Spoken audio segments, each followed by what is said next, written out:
Hello, my name is Gary, and we're going to play some Zeepkist. So, originally I was planning on creating my own lobby, but apparently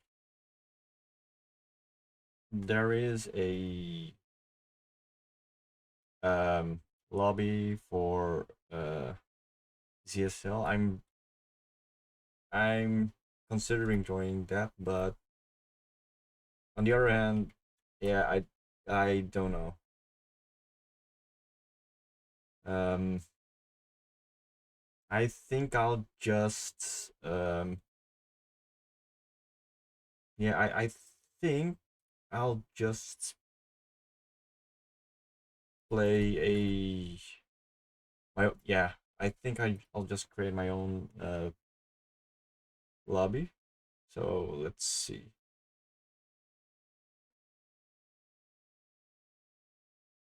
Yeah.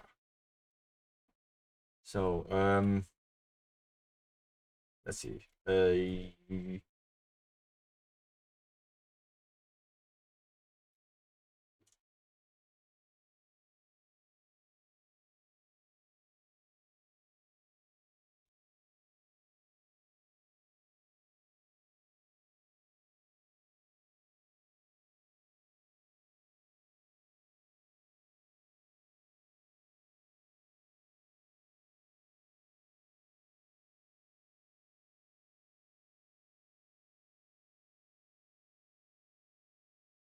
Yeah. So let's do this. So um yeah, the today's going to be a simple and easy stream. Um so what what's my plan for today? Well, it's just going to be streaming and playing. So what I'm going to load in is the July playlist of from Ronan. Uh, Today is the last day of July, I think, and I assume soonish there will be a new playlist for August. I'm considering submitting a few tracks, but I don't know. Um,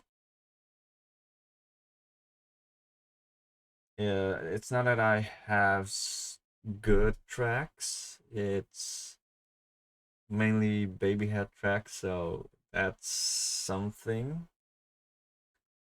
Um, so let's just. Oh wait, maybe I should actually enable. Shuffling is enabled. Okay, that's good, I guess. Okay, so um, yeah, let's start with this one. Okay. So I've actually never actually played any of these tracks aside from my own, which I believe is Baby Head. No, this track is called Baby Mode. Um, so yeah, I actually don't know how many or when the next playlist is going to be made. Um, but yeah, that's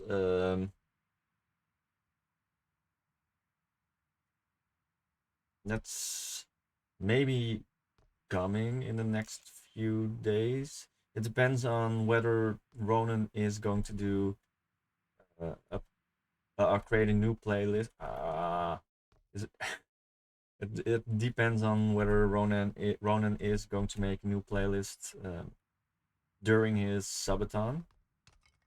Uh, and that is if Ronan's subathon is going to run for much longer. We don't know. Um, and we'll see by then. Um, but yeah, that's basically it. Let's see. Oh, I really suck at these tracks, and it's not even a really difficult track. It's actually quite easy. It's oh crap! Why did I bounce into that uh, corner? So the reason I'm doing a racing stream at the moment is whoa, that's too bad. But okay, the reason I'm doing a racing stream at the moment is because reasons. Um, I just wanted to do. Oh, hey, Gore Flungus. I'll call you Flungus because I'm my eyesight isn't that good, and um I really can't see your username well at the moment. But thanks for coming. And thanks for following. Wait. Maybe I can replay it. Um, okay. And I guess my alerts don't work again, which is unfortunate. Let me check if I can get them to work. Most of the time when I rerun these alerts, okay, this is getting quite annoying. Let's see, XV, okay, and let's try it again now.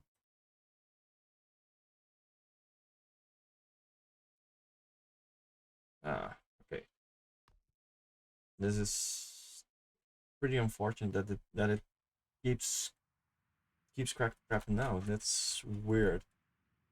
Maybe if I hide it and then unhide it, and then do it again, and maybe I can do this one again. Oh yeah, okay, yeah, it works now, so that's cool. So yeah, well, anyway, thanks for stopping by. So today is going to be mostly racing and a bit more talking about myself. If you guys don't mind, if you have other topics you want to talk about, then that's fine. Um, in fact, that's great actually, because I don't usually like to talk about myself, which is ironic because I do often talk about myself. Um, um, Actually, I really don't have a topic for myself. So what I'm working on recently is my mouth work, as in I often I often tend to mumble in real life,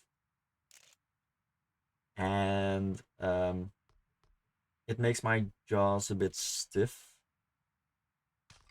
Um, why is this corner so tight? Well, at least I did set a time. It's not a good time.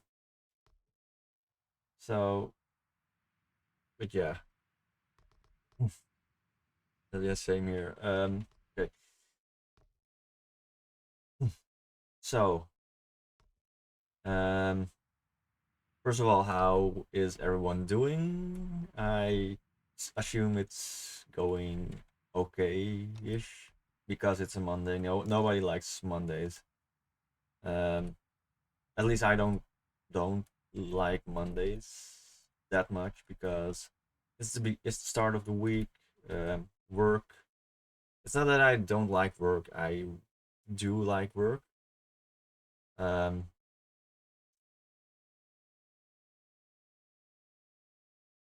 wait. Oh, crap. Although, oh. why they did it. Oh, this one is, yeah, that's about right. Yeah, it's well, Mondays. Okay, so um I like work. Not I don't love work. I like work. As in, it keeps me busy.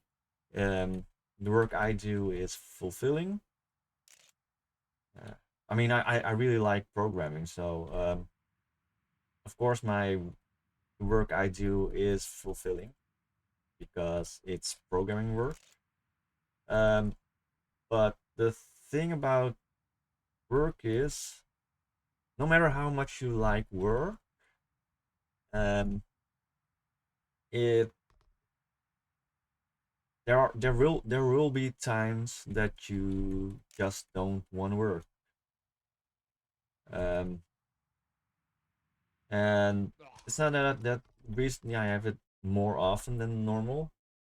It's just that, well, it's always on a Monday that I really don't feel like working because, okay, and this is not because of work itself. It's mostly my fault because I often tend to not sleep at the appropriate times. I like last night I went to bed at around 3 o'clock, and when I go to bed, um, I don't immediately fall asleep, um, which is my problem, I guess. Yeah, it's my problem, and um, yeah, it's it did mean that I only had 4 hours of sleep at most. Um, and yeah, 4 hours of sleep isn't great, especially when you do something like programming. Um, doesn't mean I can't do it. I definitely can program with just 4 hours sleep. In fact, I do feel like I do my best work if I'm somewhere between not getting enough sleep and having too much sleep. For some reason, I have no idea how. It's and it's definitely not healthy. Um, in fact, in fact, oftentimes I feel like I am going to pass out, not die, just pass out, and that's my that's all on me. Can't program with any hours of sleep. The best engine you've used is Scratch. Yeah, Scratch. I never used Scratch, but that's mostly because I don't have. It's not that I don't have the patience to learn it. It's more that I don't have the will to to learn it. It's not because Scratch is too easy for me. It's more like what can you do with the engine aside from making games, and what kind of games can you make? Um, I like games, or not just games. I like applications where I can basically do uh, everything I want. Like yeah, Scratch.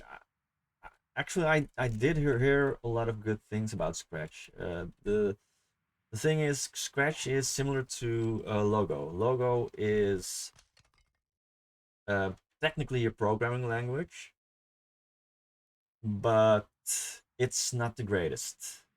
It's not supposed to be the greatest. It's supposed to be a learning tool for people who want to start out with programming.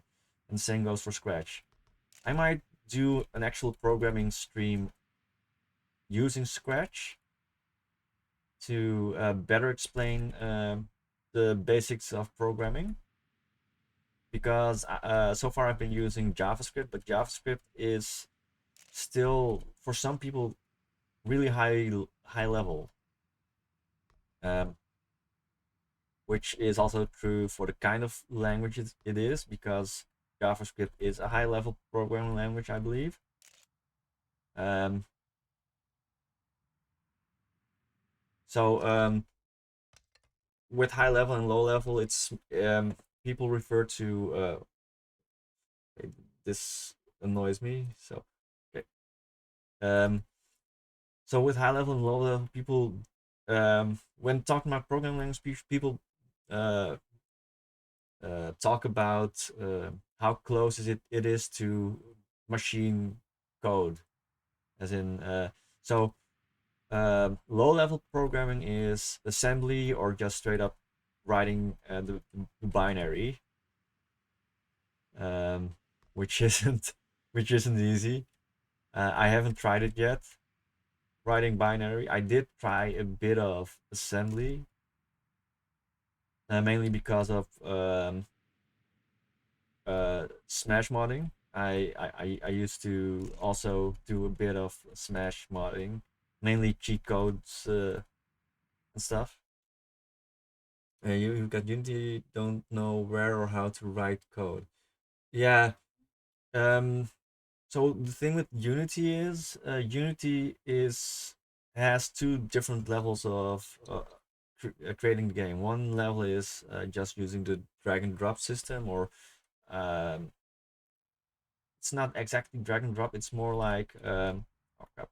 It's more like um, how do you say blueprints, I guess. Um, Actually, I haven't really worked with Unity. I do know that Unity also uses C sharp. Um, but I also heard that you can make a game without C sharp. Um, so the thing with Unity is, if you want to start off with writing actual code in C sharp or in Unity, you better actually start using C sharp, learning C sharp. And in my opinion, to start off with C sharp, I actually start off with playing Java. Uh, and honestly, Java isn't a great language. It's slow. It's a memory hog, but and that's a but with uh, quotation marks. Um, it does help you learn a bit how to use C sharp.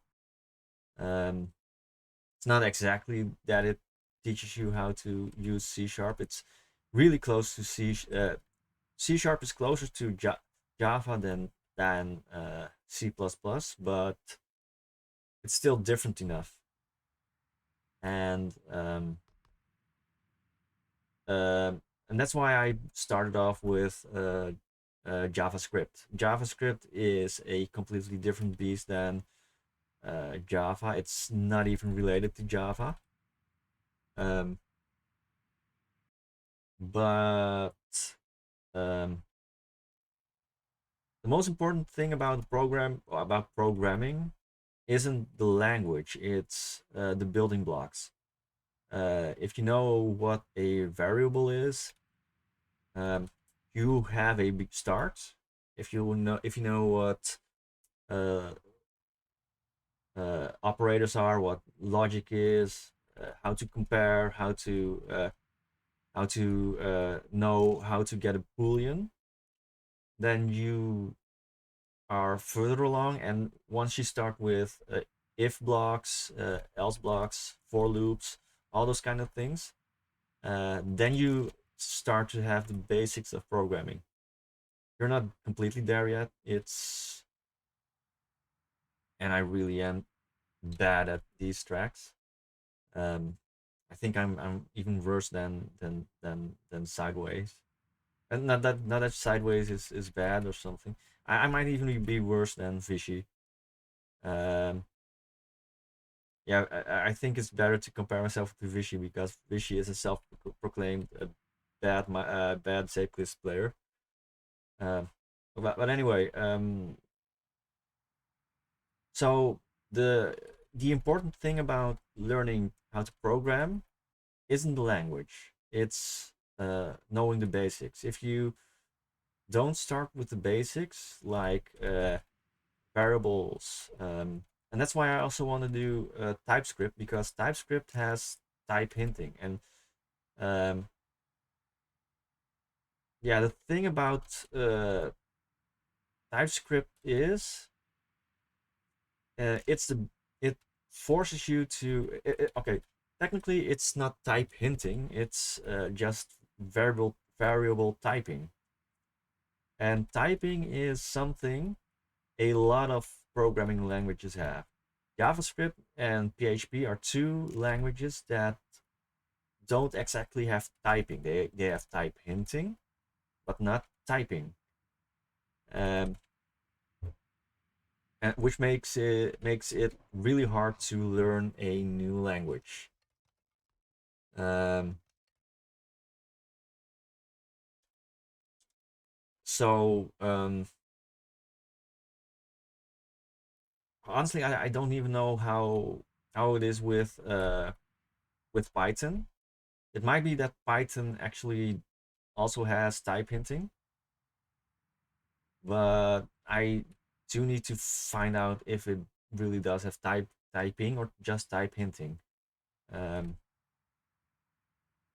so the okay, the difference between typing and type hinting is it's not, on one hand it's not complicated, on the other hand it might be.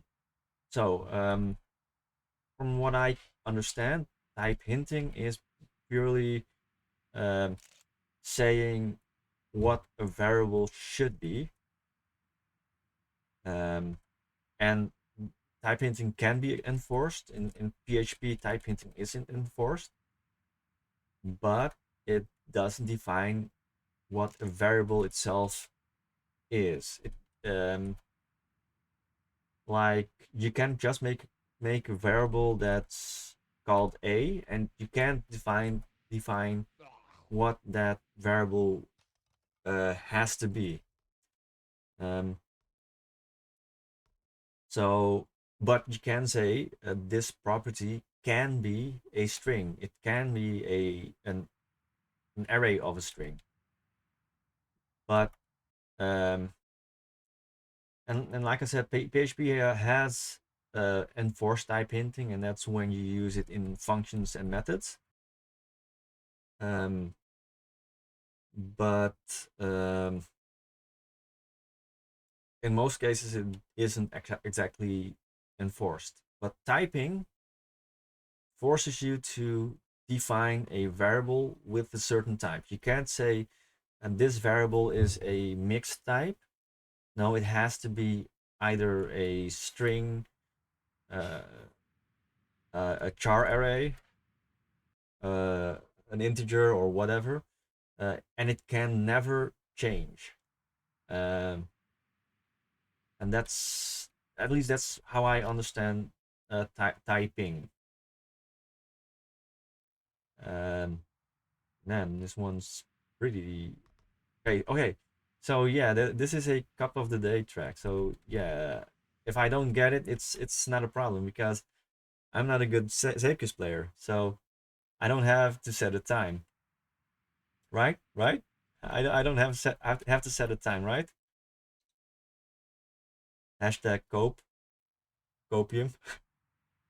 Yeah. Um, I really am bad at the Zekus. Oh, crash and the boys. So yeah, that um so that's why I actually wanna one day do either TypeScript or a language that has typing, because uh yeah, I don't know. I might actually do a C sharp or a Java stream one day. And again, Java isn't a great language, but it does teach you how to work more object oriented.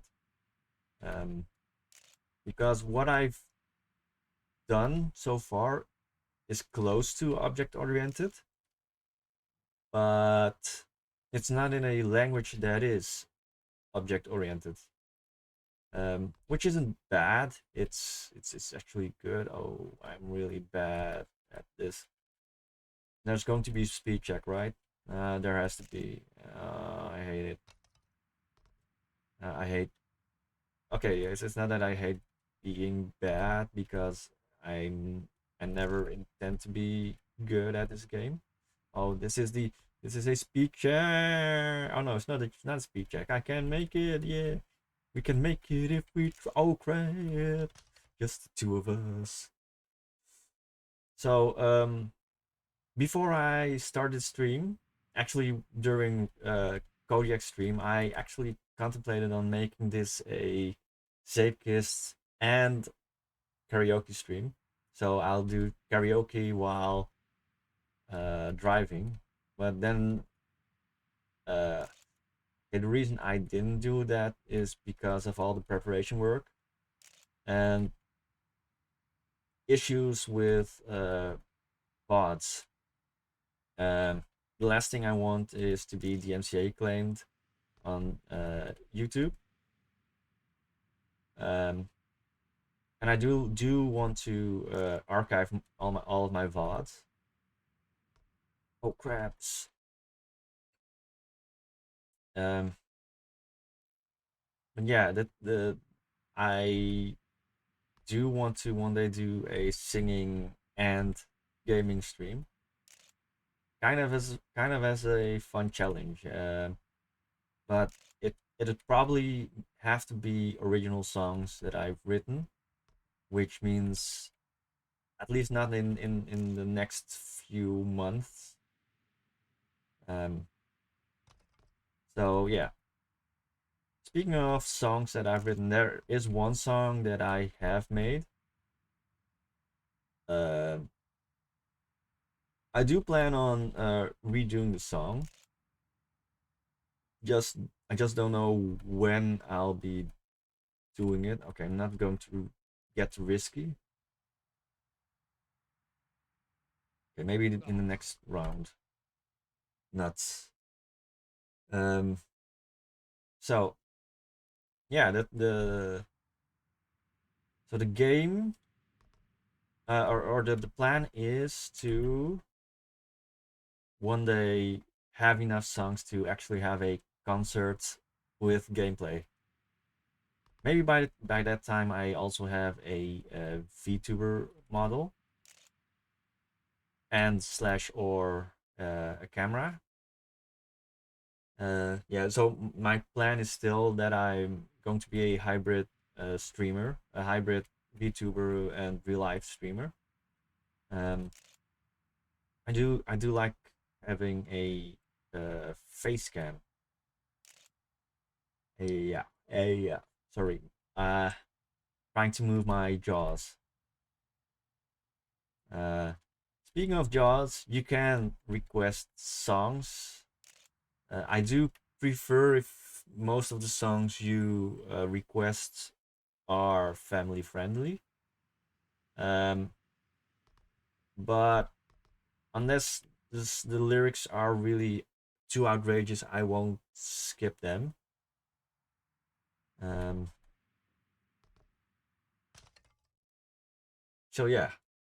Uh, so if you do exclamation mark SR, you can request a song. So right now it's mostly a so I really love sand. Uh, so right now it's mostly EDM songs, mainly pop EDM. Um, and most of them are from the 90s. There are some from 2000 and from 2010. Uh, some of them are from Avicii and such. There's even one completely Japanese song produced by two Dutch producers, W and W, featuring Kizna Ai, The Light. I really like that song. It's one of my favorite songs, actually. Um, and I used to be a huge fan of Kizna Ai. Okay. Maybe not Arms Up. Um, so yeah, I used to be a fan of Kizna Ai. It's still am a bit, but since then I've mostly been focused on Hololive. Um, I just love. It's okay. It's not that I love VTubers. I love VTubers, but I just love music in general, and um, that song happened to contain or happened to be a song by one of my then favorite VTubers, and actually the only VTuber I watched back then. I even have an Android of Kiznai. Um, and I really, I really love Kiznai. It's. I do hope she will come back one day. Yeah, she's right now she's on hiatus for reasons. We don't know what the reasons are. Some people can guess why she is on the hiatus, but I personally don't like to speculate. Oh, crap. This one's really hard. Um, I mean that's expected from and me. It's not really a oh you're back. Sorry to go make food with your mom. Yeah, that's important. If making food is important, and it's more fun if you can do it with someone else. So yeah, um, it's no it's not a biggie. Yeah. So yeah, I I really love music. I love I really love this kind of music as well. Um, but I just love music in general. I have several playlists. One with just Hololive songs, one with um, EDM songs, one with pop songs, um, one with about 50 hours worth of music. Most of the songs I just skip, but and that's why I abandoned those playlists. At the moment, oh crap, why did I reset? I really need to move the reset button somewhere else. I accidentally just pressed the shift button. That's really bad. Okay, so yeah. Um. Oh yeah, that is my Discord. Um. Uh. I still haven't figured out how to properly set things. I have everything set up. It's just that I do think I have a few too many channels, and I guess that makes it a bit uh, messy, a bit cluttered, I guess. But we'll see. Maybe having so many channels in my on my Discord server isn't that bad. Um, um, yeah, there is a track submission thing. Yeah, I did try to make it organized. It's mostly because um, I am a scatterbrain. Um, but also I have autism, so yeah, it has to be organized. Otherwise, I can't find things. Um, and I'm really proud of my emote. Oh crap! Why did I go down? So yeah, ADHD is also like my okay my sister-in-law. She has, I don't know if it's ADHD or just ADD. Um, but it is somewhere along those lines, and she does have trouble focusing on things. Um, oh crap! Why did I fall? Um, but I don't know a lot about her. Um, despite my brother and her wife living pretty close. Uh, um, so yeah, I so I actually had this my autism diagnosis when I was 27. It's and if you think that's pretty late, it is. It pretty much is. Um, yeah, that is a good possibility. Um, it doesn't mean you can't ever finish a project. It's just that I do think you. I don't know. It might be that um yeah, I actually have no experience with ADHD myself, because yeah, autism and ADHD of course are two different things. Um, I have actually finished quite a few product projects. Um, I just don't share them often. Um, so oh, um, but so here's the thing: if you want to finish a project, and that's something I've learned as someone who has too many projects, um, lower your scope, I guess. If um yeah, I don't know how to properly say it. So if you're and actually that doesn't just go for people with ADHD. It goes for everyone.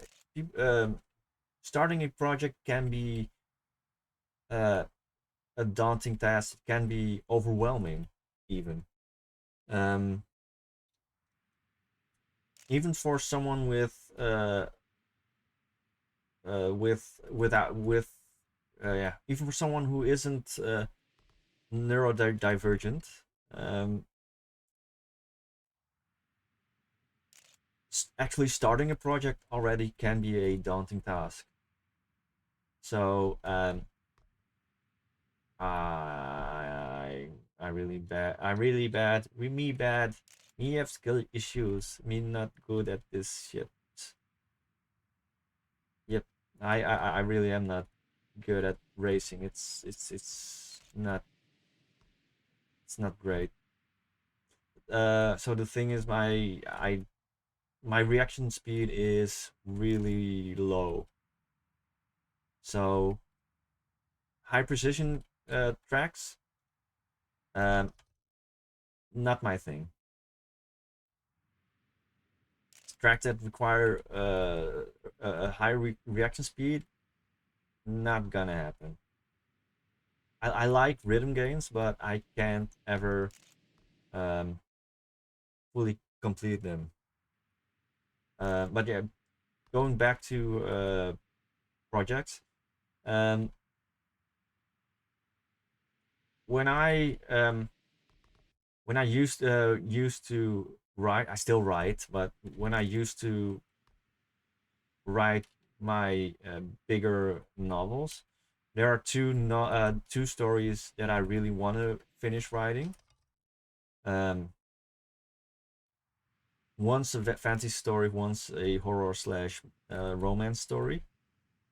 Um, the reason I've shelved those two projects is because um, at some point they were overwhelming and my skills weren't there yet.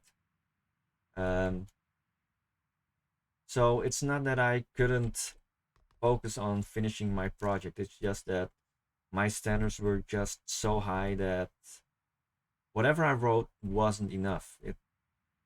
And that's what bogged me down. Um, but eventually, I there are two things I've learned to do writing my stories. Um, first thing is um, whatever you write, it will never be good enough.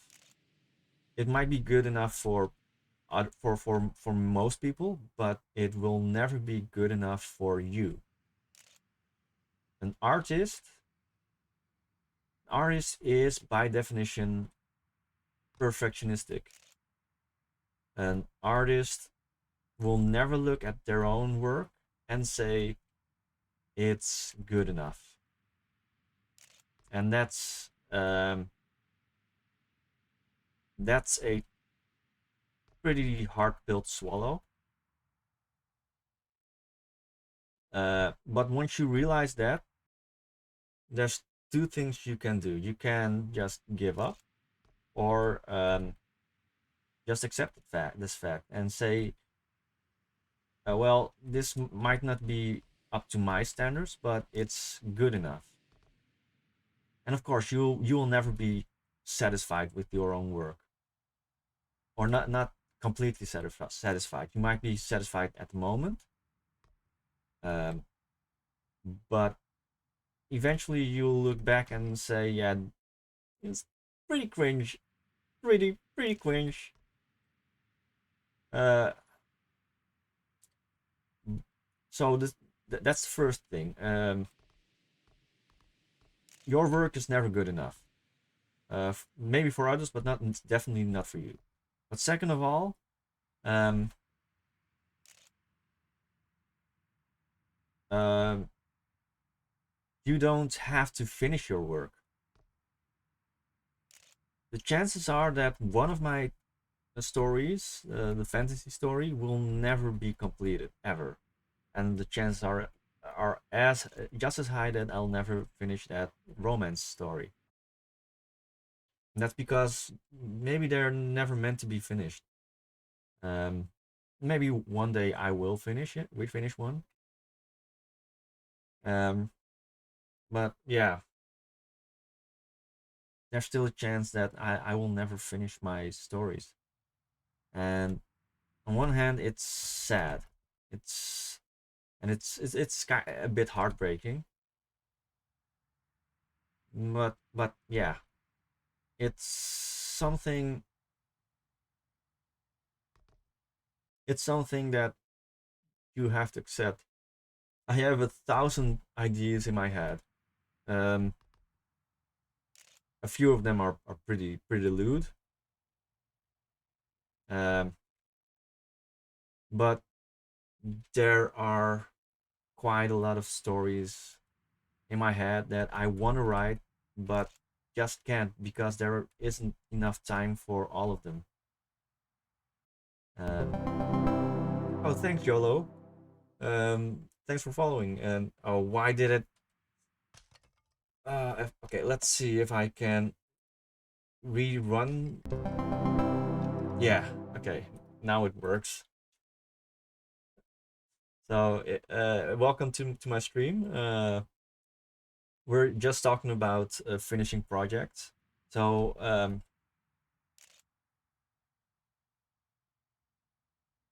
uh, dear YOLOist. Oh, wait, what was it before then? Um, I know you used to be something YOLOist, but I forgot what it was actually. Oh, hi, I'm YOLO. No, no, it's not hi, I'm YOLO. That's your Steam account, I think. Oh, maybe your next name change should be Dear YOLOisa. It's exactly this name.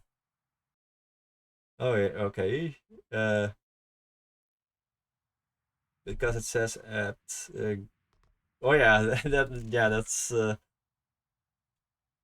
that's for some reason my stream elements is messed up and I have no idea how. Um, I might have linked my stream elements wrong, um, but I need to look into it. It's really weird and it's weirding me out. Um, and I feel like I'm doing this jump wrong. Um, okay, so yeah, those are okay. So first thing is, yeah, like I said, uh, your work is never good enough. The second was you don't have to finish every project you start. Oh yeah, and the point I was making with that is as long as you finish just one project, like one game, one story, one, I don't know, one whatever, it's something. Um, because everyone has that one thing they really want to finish. For me, it was in 2007 when I created or released the game Karis Breakout DX. Karis Breakout DX was uh, a game I made when I was still part of the Karis project community. Karis project was the free resource generator for RPG Maker 2000 and 2003. Um, um, it's not that I'm not part of that community anymore. Well, technically, I'm not anymore, but that's mostly because I've grown out of it. Just like I've kind of grown out of the Spartus resource, um, or VG resource, how it's called now. Um, but that's not because I hate these communities. It's more like I've gone I've things for myself now. It's and I occasionally go back to these communities, look at how they are. Uh, but do feel like I'm too old for those communities. Um, but yeah, going back to Kara's Breakout, and I might share the link on Discord. Kara's Breakout is a breakout game inspired by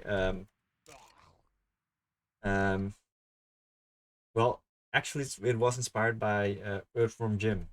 You guys know what Earthworm Jim was, right?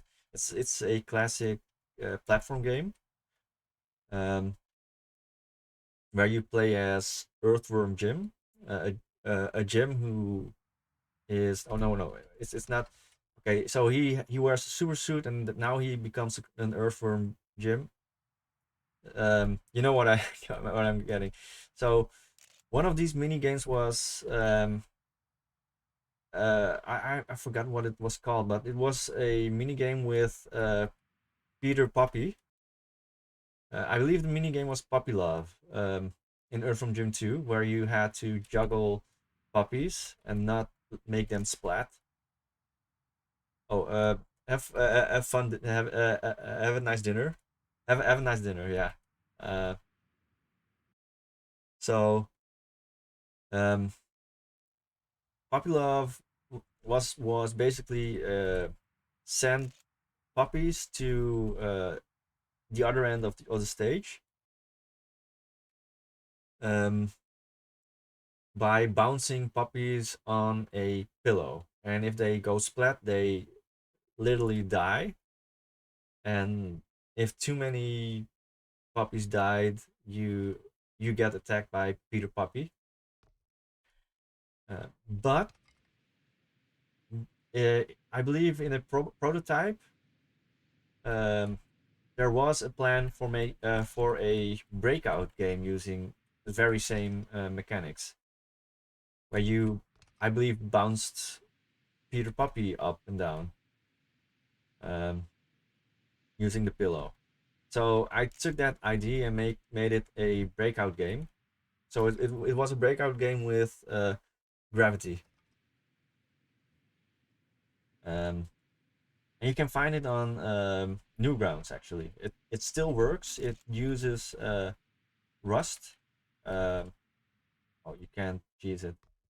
So no, it doesn't use Rust. It uses Ruffle. Ruffle uses Rust, but Ruffle is a JavaScript implement. It's not exactly an implementation. It's more like it uses WebAssembly to allow you to watch um, uh, Flash animations and play Flash games. It isn't perfect yet. You can't save, uh, which is why I also implemented the how do you call it, the password system. So crabs, Mr. Krabs. Um, so uh, Keras Breakout, um, it works, and technically you can save if you save the password. Um, but yeah, you let me concentrate first. My eyes itch. Why did I get stuttered? Ah, crap. I also do need to monitor when whether my internet connection is still alive. So when music cuts off, I know that my internet connection isn't. Uh, why is this part empty? It feels really empty, and this track is good, I guess, but it's also a bit um, confusing because I don't know if I did it correctly, actually.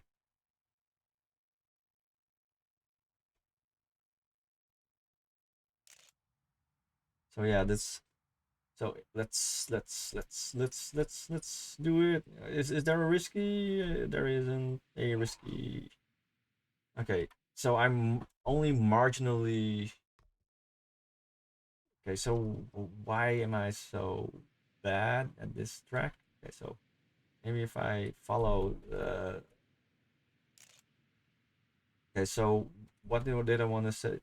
Okay, so Garage Breakout was a project I started, I believe, in 2003 or 2005. I believe 2005 I made the original Garage Breakout, which wasn't as uh, big as the Garage Breakout it is now. Um, it still isn't super big, but it was bigger than the Garage Breakout, the first version of Keras Breakout. It didn't have a save system or a password system, and yeah. So what I so the thing with Keras Breakout was it at some point I just said, um, 2007 is going to be the day the game is going to be released, or the year. Um, and that's was my hard deadline. I didn't want to drag it out too much, um, because yeah, I felt like if I didn't wrap it up at some point, then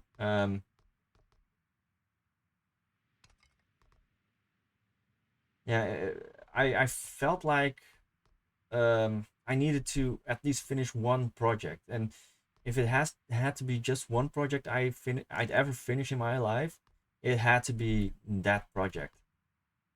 Um, and yeah, it didn't get a lot of views, but that or plays, but that's okay. I At least the game didn't get blamed, um, which is still a goal. Um, but yeah, I might actually share it on Discord. Actually, well, why not? Because I'm still proud at that game. It's not my best work. Um, Actually, scratch that. It was my best work because since then I've never really released a game ever, which isn't a bad thing. It means that I have room to improve. Um, but yeah, if I never ever release a game ever again, it's okay because at least I have this game. I have Karos Breakout. I have something I can be proud of, and that's important. That's a really nice story and philosophy. Yeah, it's look. I'm not always optimistic. Um, in fact, I can be pretty pessimistic about myself or negative. Um, for my autism, I have a counselor who comes by once every 2 weeks. I don't know if I can still have one due to my local government the limited budget of that, um, which is understandable, but still sucks. But on the other hand, if there's someone who needs help more, then yeah, so be it. It still sucks, but yeah. But uh, he told me that I should actually write down something positive about myself, because I have a lot of positive things in my life. I might not be the best Zeepkist player or the best Zeepkist builder, but I do make uh, quite unique tracks, if I say so myself. Even if it's just um, weird deco. I don't know. It's I should have used that bump to bump myself up. Um, but yeah, um, and of course I write stuff. Um, I work on several stories, some of which I have actually released on the internet, and then I might actually release some of my stories I've put on my own website, on archive on my own, of our own. I mean, um, because I have an account. I have actually two accounts on AO3. One for my regular stories and one for my stories I don't want to associate with my main account. It's not that I'm not proud of these stories. It's because I want to separate my safe for work stuff from my not safe for work stuff. Um, and yeah, um, that being said, I do have a few stories that are not safe for work that are published. Some uh there's one on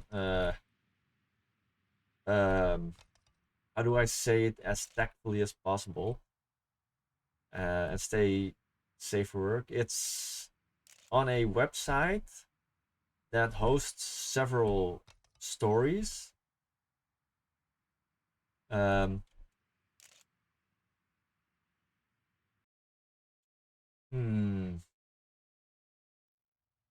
So yeah, that's okay. It's a story hosting site with certain standards. They don't have too high quality standards, but they do have certain requirements for certain kind of stories. Um, which honestly I think are good, are great. Um, but it does limit you in telling the kind of stories you want. If you want to make something more dramatic, it's really going to be hard to do it within their terms of services. Um, um, so yeah. Uh,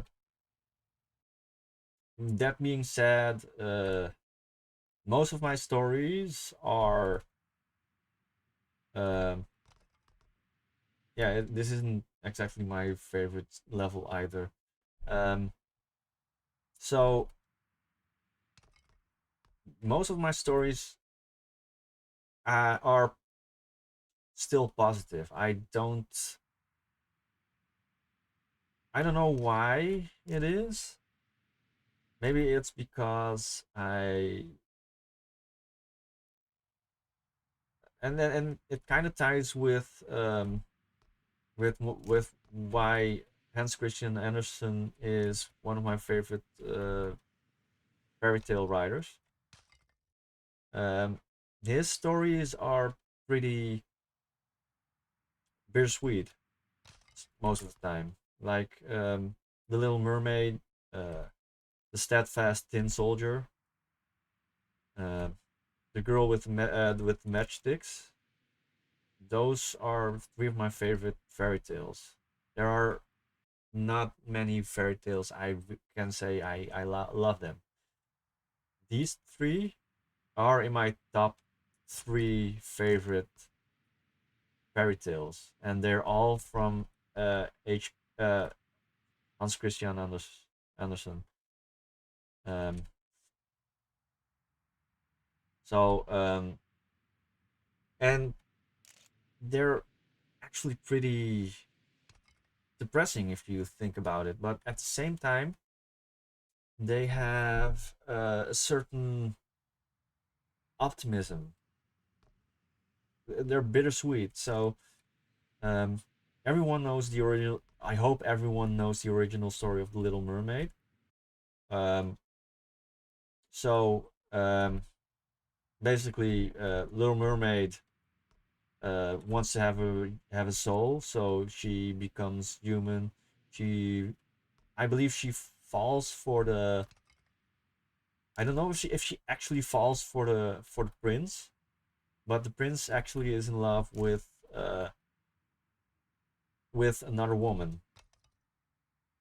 And so uh, the mermaids. So the mermaid has to, I believe, was it that she had to marry the prince or find? I believe it was she had to find true love, but she doesn't find true love, and she'll return. She'll turn into sea foam. But in order to not actually turn into sea foam, she had to uh, kill the the prince in order to become a mermaid again. But in the end, she decides not to, and she turns into sea foam. And it sounds tragic until you know what the rest of the story is. So after she turns into sea foam, she basically dies, and then angels come for her and tell her that because of her selfless act of not killing the prince, she has a chance to earn a soul. And it has something to do with uh, helping children or something. But she does get a second chance at getting a soul, and that's I think it's more beautiful even than Disney's Little Mermaid, and that film is one of my favorite uh, Disney animated films. Which, okay, I know there are better Disney animated films with better messages, blah de blah. But it was one of my first Disney films I've seen in cinema,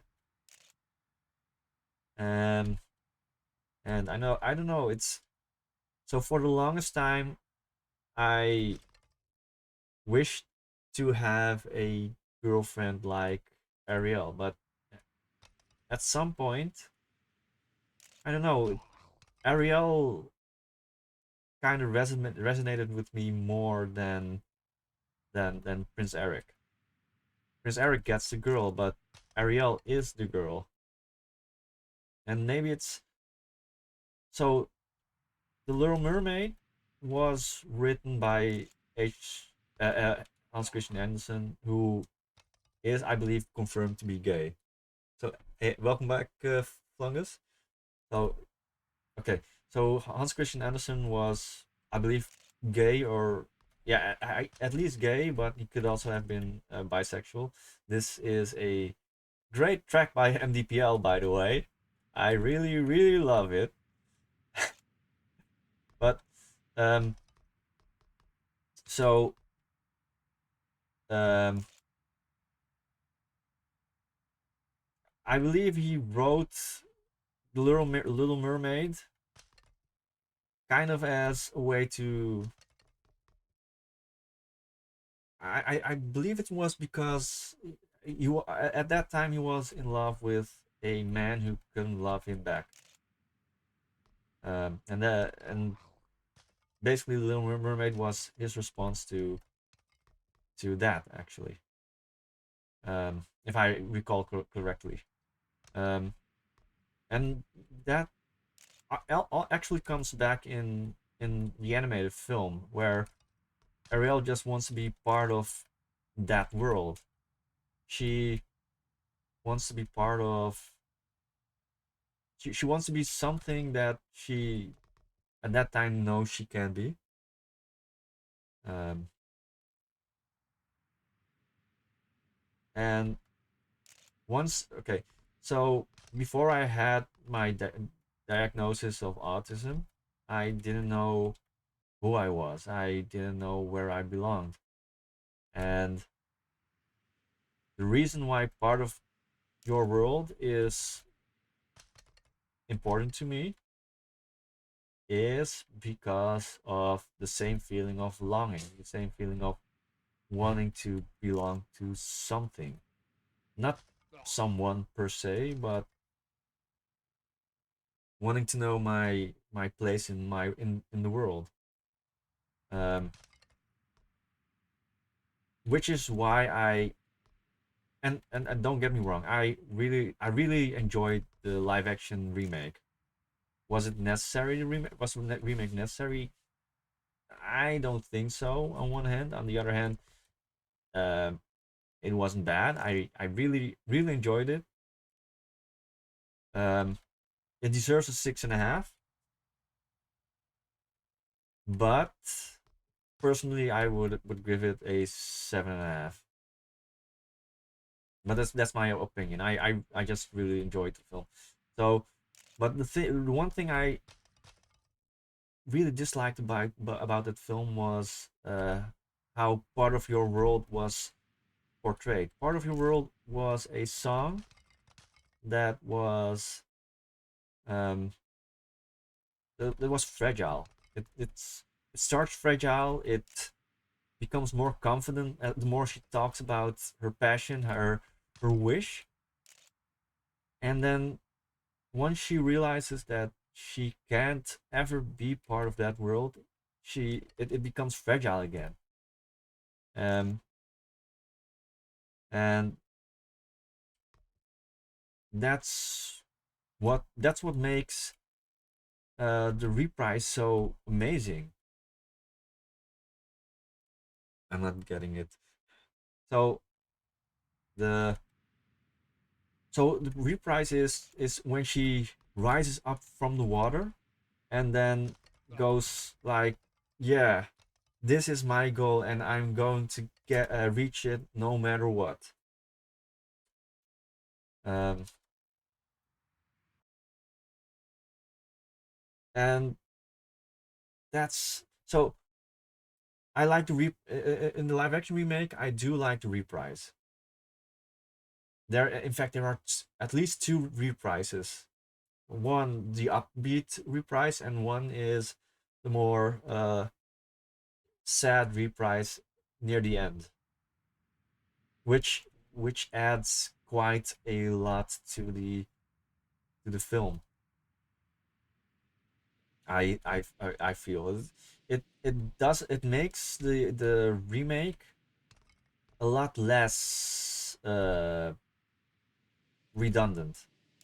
It's still redundant, but it makes it a lot less redundant. Whee! Okay. So um yeah, the, okay the thing is, first of all, her Hallie's version of Part of Your World, it has some really weird pacing. It's too on the beat, and like the original was really floaty. So I got gadgets and gizmos of plenty. It's not on the beat, but the live action version was just so as if you use the drum. So I've got gadgets. That doesn't work. It just doesn't. I I I wouldn't say I hate it, but it's not good. It's and there's just too much. Like near the end of the original song, this fun. It's like out of the sea, wish I could be. That that that fragile bit. That it's it's really fragile. It's almost like her heart is breaking. But in the remake, so out of the sea, wish I could be. That that really doesn't work with that song. That song needs to be fragile. It needs to be. It needs that. Needs that difference between the end of the song and the reprise. Reprise is like, bam, this is my resolve. And during the first time you hear Part of Your World, it has to. The only way the reprise works is if the original doesn't end in a high note, doesn't end on on a high note. If it ends on a high note, if it's too R&B, it has too much hope, and it sounds weird, but the song the song has hope in the middle, but the hope dies down at the end. That's deliberate. That's a deliberate decision from the original animation. And there's a lot of things I really liked about the live action remake, but Part of Your World and to a lesser degree, uh, Under the Sea really didn't work for me. They were okay. So my problem with Under the Sea is in the original it was a whole choir that sings with you, um, sings with Sebastian. So um, it was it felt full. It felt distracting, which was the point of that scene. They needed to find a way to have Ariel distract Sebastian at that point, or rather, Sebastian distracts himself by involving every fish. In the remake, it's just Sebastian and Ariel singing. In fact, throughout the whole film, only the main cast sings.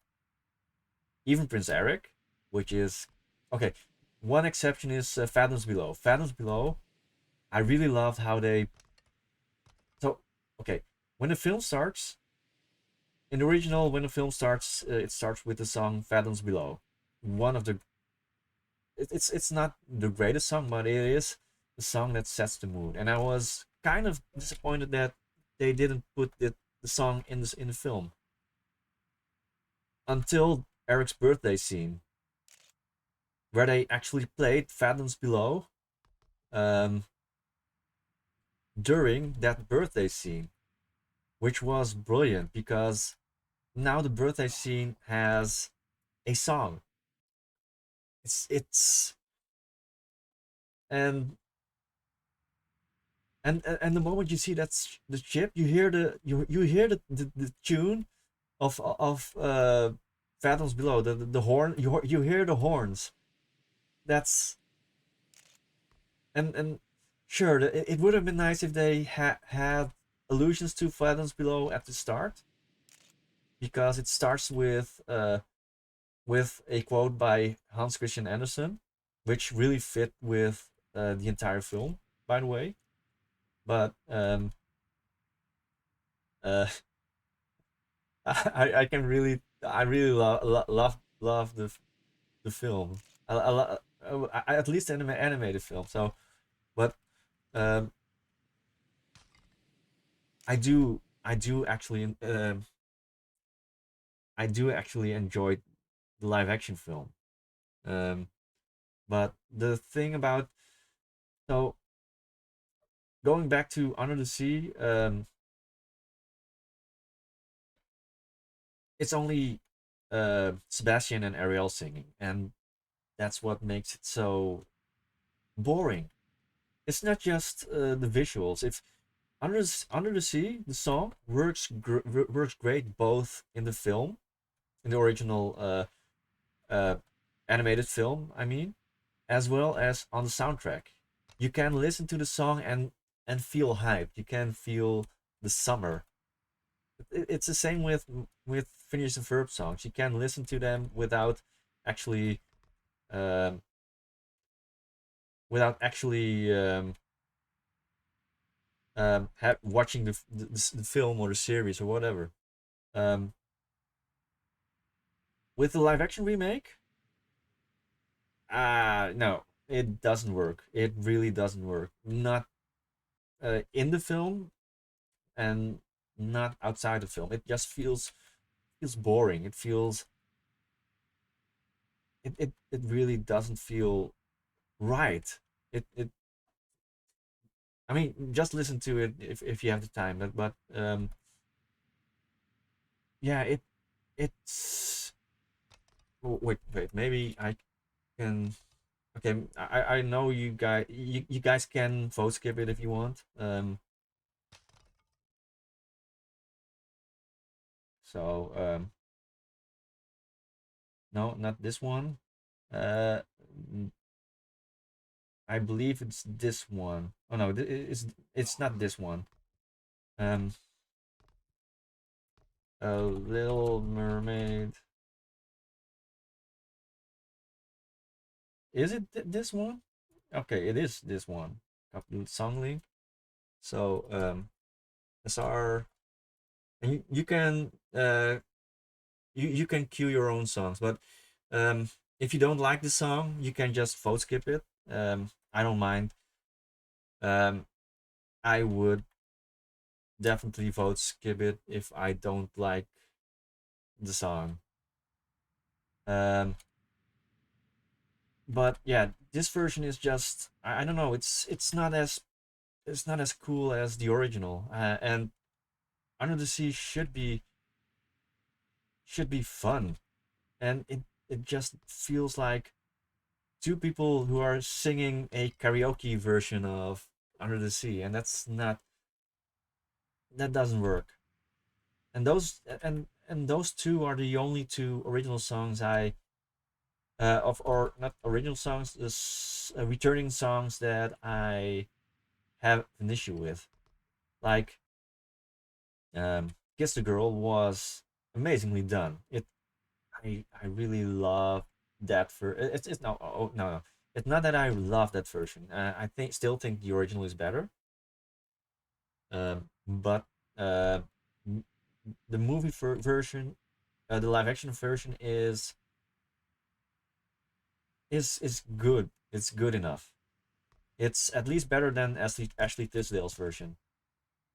Um, Maybe not as good as Peter Andre's version. Peter Andre also did a good version of the song "Kiss the Girl."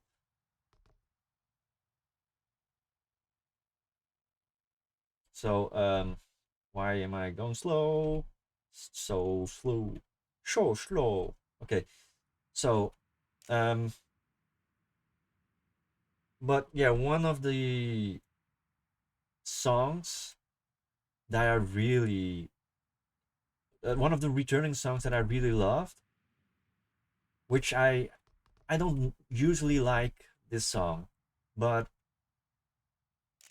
and it's purely because of Melissa McCarthy's performance. It's um, "Poor Unfortunate Souls" was, in my opinion, the highlight of the original songs. I'm slow. It Okay. First of all, and maybe it might be a bit offensive, but I don't think Melissa McCarthy is uh, sexy. For some reason, she made she made Ursula look sexy. Oh, I can make it a bit louder. It's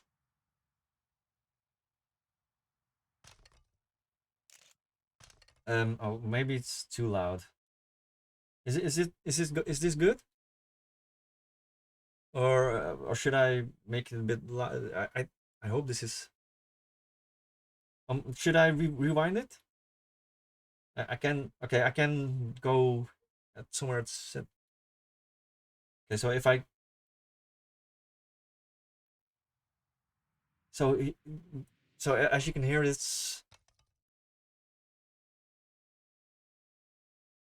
yeah, it misses something.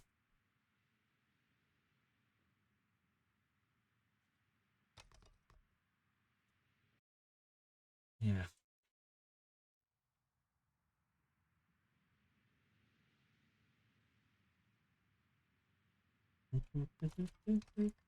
Okay, so this part was pretty cool in the film. Not gonna lie.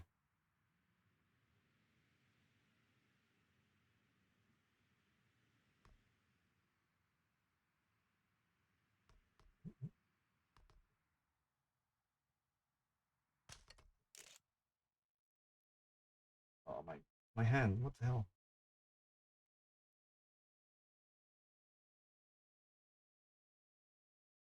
So,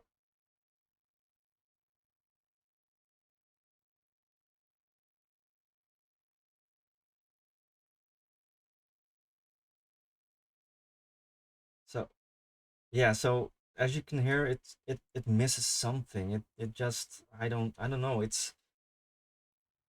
Hmm. Yeah. And it's a shame because a lot of the songs in the film are good or decent. There are three new songs in the film. Out of the three new songs, I only like one of them. And okay, so first of all, you have Prince Eric's song, which wasn't bad, but I just didn't like it. It felt so underwhelming.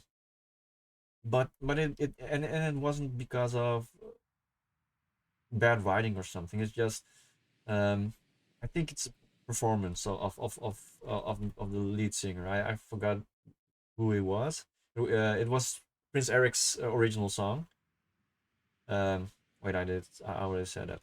Um, and it's just my personal taste, but the second song I didn't like. Well, it was the song near the end. The song was called Scuttlebutt, I believe. Oh yeah. Um,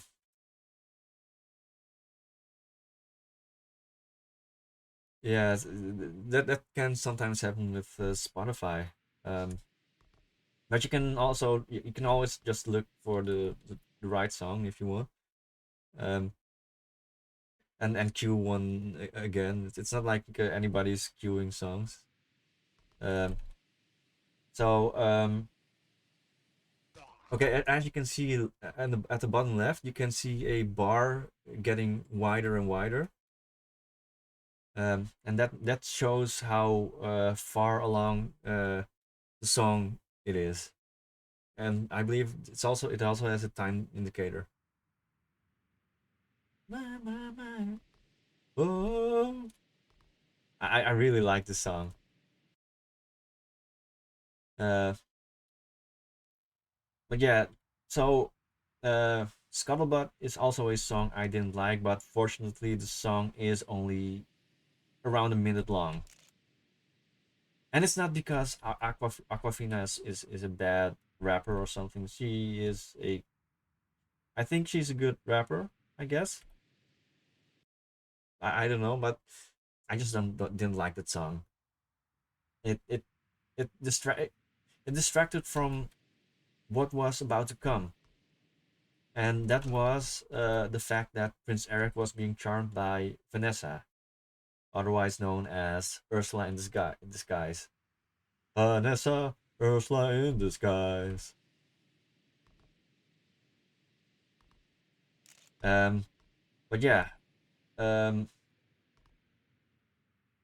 I where do I need to go? I know. I should I shouldn't take the corner. I should um wait wait need need to enable it first. So code skip toggle. Okay, let's snip enable.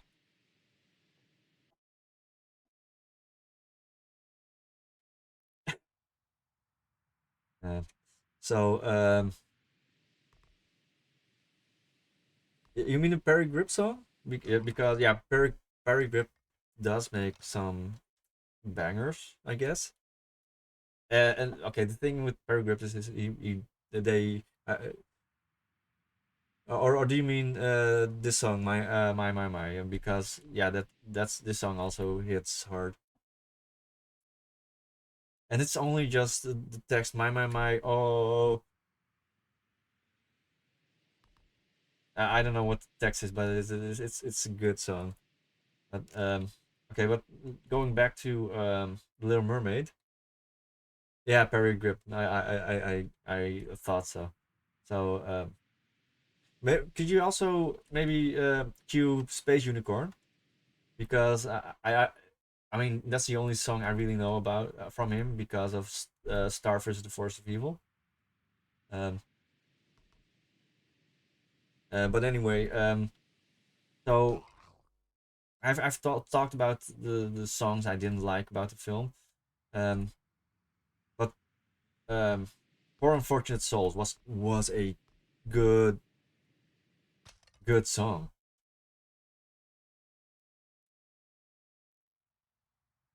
Okay, there's this after let's go for the wall wheels on my bath platform. If you look straight on that block island, there it is. So okay, yeah, GG. I'm not going to set a time anymore. I can't even get the first corner. Yeah, GG. So Poor Unfortunate Souls, really good song. That new original song from Ariel, also a really good song. It it adds so much to. Oh crap! I already saw that it's not gonna make it anymore. But um, so um, the original song by Ariel is a good addition. Why? Because um it changes the story. It changes where the story goes, and it is in tune um with the rest of the film, where Ariel learns to appreciate being a human, despite the things she's learned in the first few hours. So so the song is basically about her finding out that being a human is harder than she thought it was. Um, oh, arms up. So yeah, I just really like that song. It the song ends in on a more tragic note, as in yeah, Ariel finally sees the prince and hopes the prince will recognize her, but the prince doesn't, and not because of her appearance, but because of the lack of her voice. She can't express herself, and obviously Prince Eric is disappointed that it isn't her. Um, and I think so. Let's talk about the actual film. Let's start with one of the worst parts of this film, and that's the final battle. But it's not because of okay. So the one thing I can agree on with with the live action remake is the fact that Ariel is the one who murks uh, Ursula instead of Eric, and that Eric uh, somehow is a fool who can't get his leg free. Um, the thing I disliked about the ending was the CG work.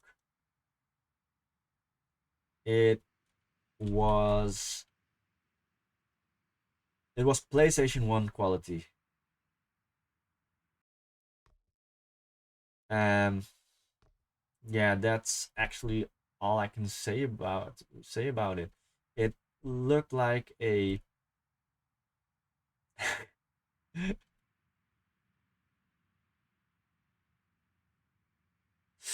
yeah.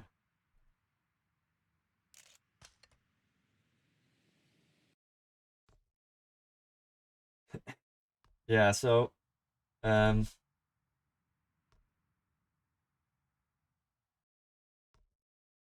what do I want, oh yeah, the so the thing with the final battle is it graphically looked bad. I don't think PlayStation 1 had cutscenes that bad.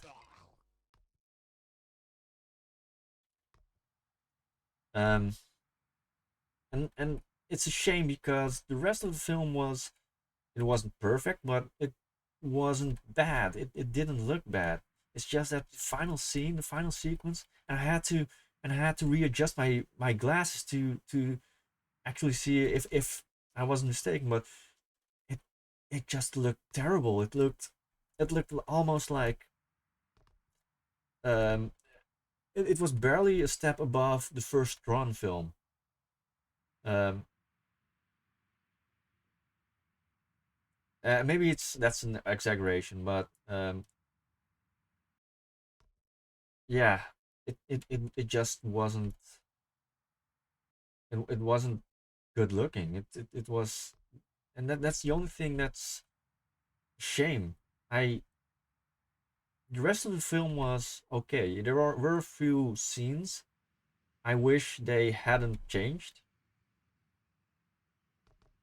Um, okay. So, um, for example, when Ariel is first found, um, she's found by a random fisherman who fishes her up, and she then gets dressed and blah blah blah, and then she meets the prince. In the original film, Prince Eric finds her on the beach. Um,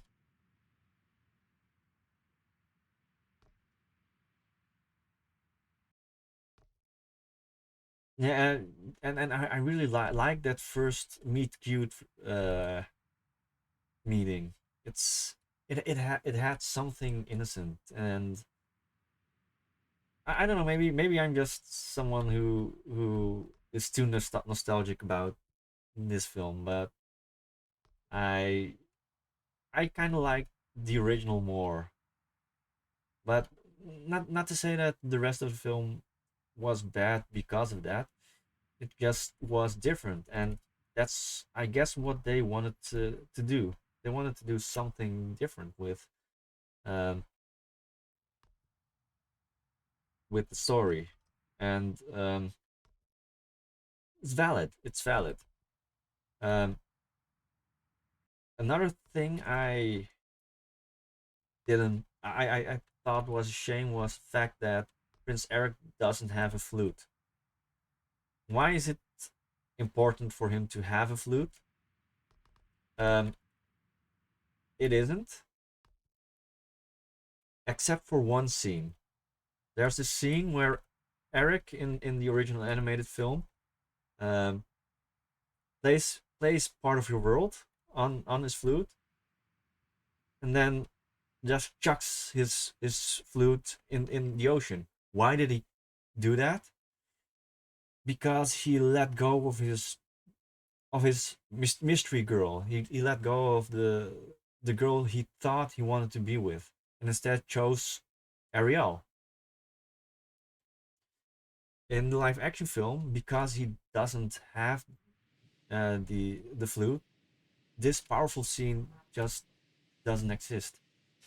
And it's not bad. It's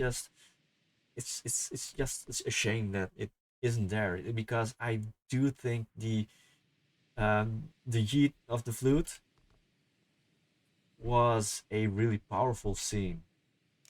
It's it visibly showed that he chose Ariel over whatever mystery girl was out there, and it made his meeting with Vanessa that much more impactful when Vanessa finally rises out of the. And that's also different from the animated film. In the animated film, Vanessa walks on water. She walks towards Eric like as if she was a specter, or some some ghostly spirit or whatever. Um, and in the live action film, she just found on the beach singing, which made her just look human. Um, and I do think making her seem supernatural. Okay, look, we all know from the beginning. We know that Vanessa is Ursula. By having her come out of the sea, it makes it more clear for everyone, for kids even. But not doing that makes it, I don't know. We already know it's Ursula. Why not just give her a grand introduction as Vanessa? Um, and the thing is, with in the animated film, you aren't sure who this woman is. She has black hair. She looks like Ariel. Um, and of course, in the film, in the live action film, she doesn't have to look like Ariel, but the only thing she needs to have is her voice. Um, which is also why Ariel was very blurry when she brought Eric to the beach in the live action film. But yeah, maybe I'm just gushing too much about the Little Mermaid, both the animated film and the live action film. But um, I'm just that passionate about this film. I've never been so obsessed with a film before. Um, and that says a lot because I am really obsessed with Hololive and with Precure, but I was never this obsessed about talking about these things. Um, but oh crap, why did I do a flip? Um, but so Ariel, oh no, Vanessa didn't have her grand opening. Um, Eric didn't have his flute eating scene. Two things I think they could have just included.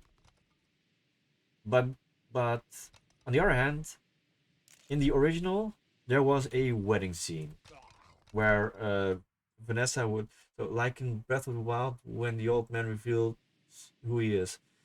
I guess I actually never. Oh yeah, yeah. I did play Breath of the Wild. I was thinking about Breath of Fire, but Breath of the Wild is Zelda. I never played Breath of Fire. I should play it actually. Maybe I should look it up. Maybe it's somewhere on sale. And I really need to play Breath of Fire. Maybe. So yeah, in Breath of the Wild, when the king reveals himself, that was pretty much a glorious moment because before that we didn't know who the king was. Um, but it's just like as if like if we could somehow see the crown underneath his cloak, then the surprise would have been spoiled, and that's that's the same effect that Vanessa's reveal had. Vanessa's reveal was just lukewarm. She was sitting on the beach, chilling, doing nothing. Why was she on the beach? Why was she? Why wasn't she just on the beach itself? Why was she in the water? Why? It didn't make sense. It, maybe it doesn't have to make sense, but it and I don't know. Maybe they didn't have the budget for GG. Maybe they didn't have the budget for for the walking on water scene. But surely they could have had the budget for a flute or something Prince Eric could have yeeted. Yeah, the song does have a deep meaning. Uh, so the reason I wanted to see The Little Mermaid in the cinema was because Little Mermaid was my childhood. It was one of my first Disney films I've seen in the cinema, and that's why The Little Mermaid has um, it has a special place in my heart, and it's the only reason why it's still on in my number one spot of my favorite films because it was my first cinema. I don't know if it was my first cinema film or it was the first cinema film I can remember. Um, but yeah, so I've talked about things that weren't great about Little Mermaid. Surely there were other scenes that I uh yeah, thanks for coming by, Yolo. Uh maybe you're still watching the stream, I don't know, but thanks for at least racing with me. Um by the way, I'll be ending stream maybe in half an hour, maybe an hour, depending on whether I'm feeling tired or not. Normally, I'd end ended at 9 o'clock because my brother has to sleep around this time, because it's summer vacation. Summer. Um, I'm also really into Phineas and Ferb right now because I'm so excited for the new season of Phineas and Ferb. Uh, but yeah, so there are a, look. It might sound like I have a lot to complain about The Little Mermaid, but there is a lot of things I really like about live action things, and a lot of things that are different because um well, let's see, there's this original song that actually only works when Prince Eric doesn't meet her at the beach. um and oh yeah, yeah, the scene after that when Ariel walks around the castle and stumbles upon Eric's special room. And with special room, I mean his travel room is the room where he holds all his treasures that he collected from his travels. Um, and and it's the first time Ariel and Eric really bond, and it's the first time that Ariel isn't just doesn't just have a crush on Eric. She is genuinely interested in what Eric does. Um, and that's I feel like that's a good addition to the film. Um, Another great addition. You know the scene where in the original film, in the original animated film, where Ariel is uh, riding the carriage. Like Eric first holds the rein, and then he gives the rein to our little mermaid, and then she goes wild with it, and basically turns it into a horse race. I really like that scene, both in the animated film as well as in the live action film. Um, Maybe I liked that scene more in the animated film, but the live action version was also great. Um, but the thing I really like is, so in the original animated film, it cuts straight from that scene to the kiss the girl scene. One of the most beautiful scenes of that film, in my opinion, even better than Under the Sea. Um, Instead of immediately cutting to that scene, we get a scene in between where they stop at a local festival or whatever, a local market, or and it's there when they actually fall in love with each other. Um, like in the original, they fell in love during the kiss the girl scene, and in the live action version, um, they fell in love during that festival where at some point they dance with each other, and then uh, I believe in a scene earlier than that, Prince Eric buys a hat because Ariel liked the hat, and for the rest of the scene and maybe even the rest of the film, Prince Eric actually wears that hat, um,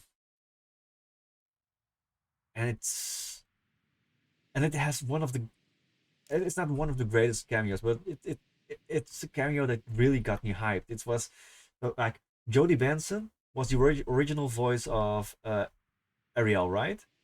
So she plays a saleswoman who sells a certain dish, and it comes with a fork. Imagine what Ariel does with the fork. Exactly, she does her hair with the fork, and that scene is so adorable. It's so good. I I don't know.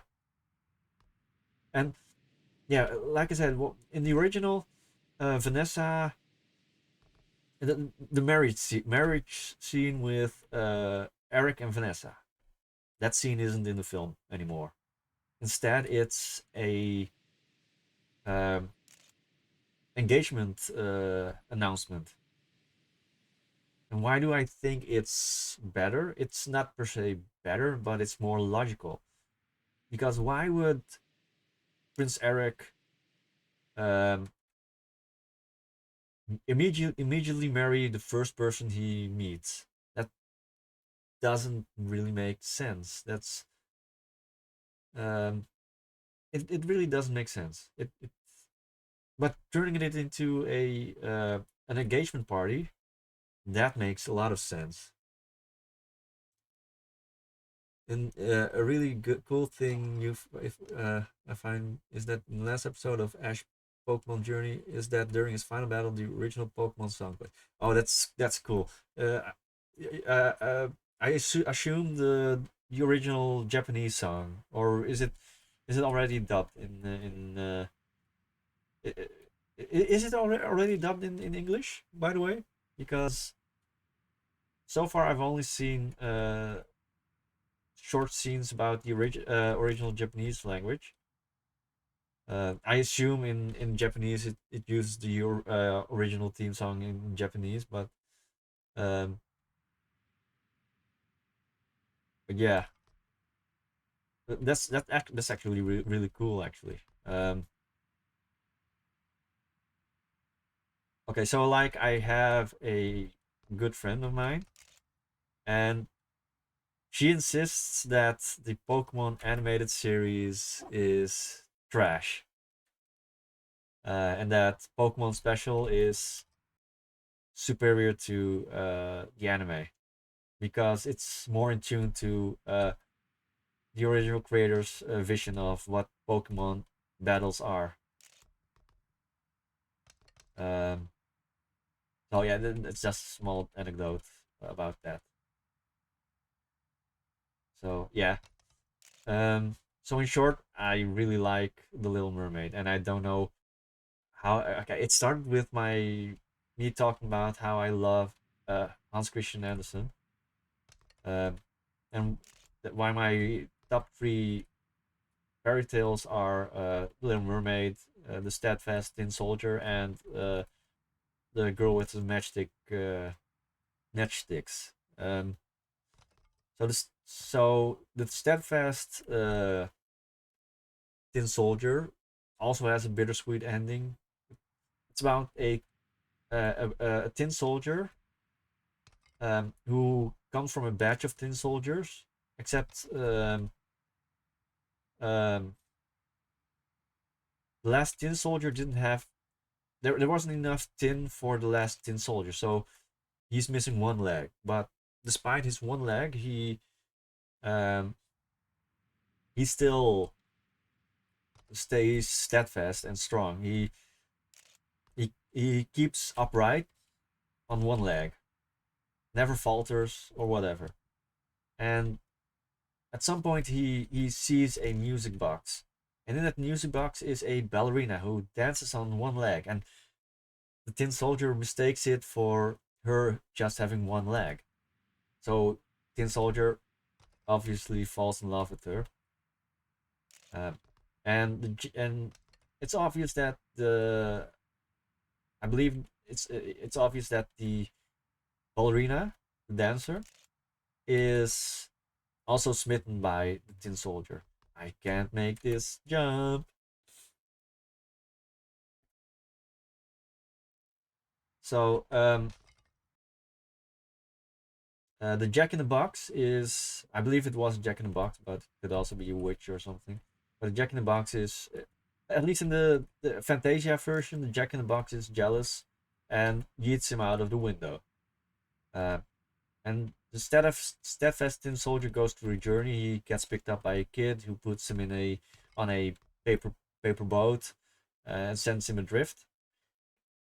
But throughout his entire journey, he stays on one leg, and eventually he finds his way back home. So finally, he is reunited with the ballerina, and they have their dance, but the their happiness is short-lived as the Jack in the Box throws them both into the fire, and eventually the owner comes home and finds, as in the smoldering ashes, a heart made of tin, and that's I think that's pretty beautiful. I don't know. Maybe it's just me, but I really love that story.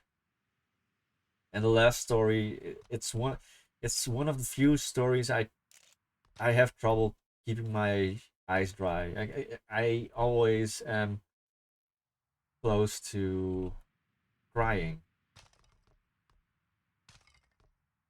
Where in fact, at Efteling, Efteling is a Dutch theme park, and it's themed around fairy tales.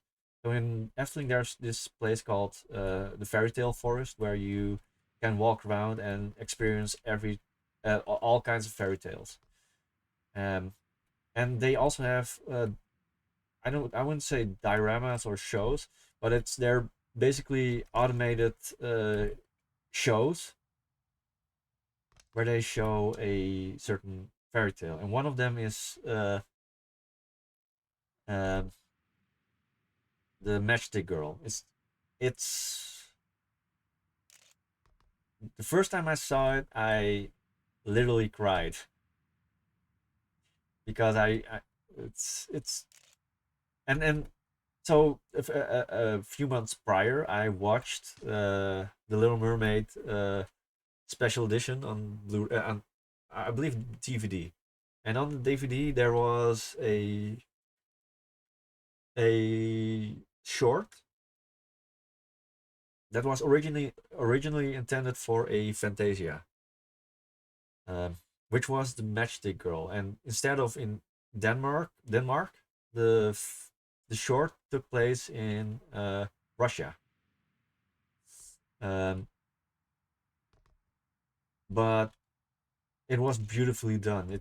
It tells a story about a girl who sells matchsticks because yeah, her father orders her to sell these matchsticks. Um, but it's winter. It's freezing outside, and she's cold. She yeah she's freezing, literally freezing. So she lights up a matchstick, and she sees a beautiful table with food and everything, and she reaches out, and she can even smell the food and almost taste the food. So she reaches out, and suddenly it disappears, and her matchstick is has burned out. So she lights up another one. And then she sees a warm room, a warm fire in front of her, and she reaches out to the fire, and it feels warm, but even that fades away when the matchstick burns up. And she lights up another one and another one, and she eventually finds her. She sees her own grandma, and she continues with lighting up every matchstick. So the story ends when a few people find a girl uh, frozen with a smile on her face and a bunch of burnt matchsticks around her. And I think that's one of the most beautiful stories. When it comes to Hans Christian Andersen stories, I think that story might be my number one favorite stories. It's it's tragic. It's depressing. It's beautiful. It's and I don't mean it in a morbid way. Beautiful. It's just I don't know. It always it's one of the few sad stories I. It's one of the few sad stories I actually like, and I don't really like sad stories. Uh, honestly I find it hard to talk about it without tearing up, and that just shows how beautiful that story is actually, and it's a short story even, and there aren't many writers who can achieve that level of emotion. Um, sure, there are. Yeah, Narnia does, and I haven't read the series or anything. I did don't do know about the ending. Um, but yeah, um, Matchstick Girl is, and that's why I can't help but cry whenever I see any rendition of that story. It always hurts my heart because yeah, it ends tragically, but at the same time, yeah, it's and maybe it's because Hans Christian Andersen was a bit well, he was depressed. He was just plain depressed. It's, well, I don't think it was exactly because he was depressed. He he didn't exactly have a tragic life. He had happiness. He found love. Maybe not love until the end of time. Not a happily ever after, but he did find love. He found romance. He found a man who he could be happy with, and yeah, that's beautiful. It's beautiful how people can write stories that that can capture someone's soul. It's and I don't know if I'll ever reach that point. I don't think I'll ever reach that point. That's and I don't, yeah, I'm 100% sure I will never reach that point. But that's mostly because I just can't write sad stories. It just hurts too much.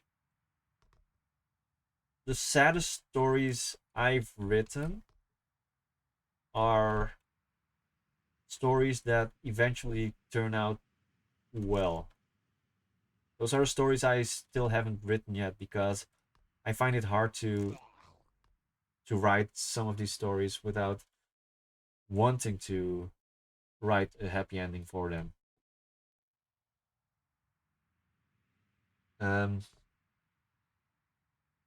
so um, I could talk about some of my stories. Um, one story I technically haven't finished, but it's at a point where it is technically finished. It can be considered finished. Is a story called "With My Friends in Another World." I really am obsessed with the isekai genre, and this one is a typical stereotypical um, uh, isekai story. Um, it's basically a wish fulfillment story, and yeah, it's trash, but I enjoy writing it. If you really develop a character and kill them in a way that makes them happy, if if you know what I mean. It's always sad. Yeah, yeah. That's what makes the Matchstick Girl so beautiful. It sets up a character um, within a fairy tale format. The story isn't drawn out. It's basically a short story, and that's what makes the Matchstick Girl so beautiful. I I don't know. But yeah. Anyway, the story is your typical um, wish fulfillment uh, story. It's um, and honestly, it was one of those stories where I thought, yes, I can subvert the the story. I can make my own twist of the isekai stories. But nah, I'm gonna do my own thing. So um, the story begins when he and his friends are teleported to another world, but he gets separated from his friends, and he has to find them. And meanwhile, he makes his own friends. Hey, thanks, Silverwood. Um, thanks for following. Oh, thanks. Yeah, yeah. Thanks for following. And you can thank Ronan for sending you here. Um, so um, yeah, this. So my story isn't that special. It's the only thing that's maybe different is that my character isn't a fighter, and um, he has cert. Okay, so I haven't written this part yet, but so the first time he gets to this world, he hires a mercenary who is technically a slave, and he uh, then frees the slave because I don't know.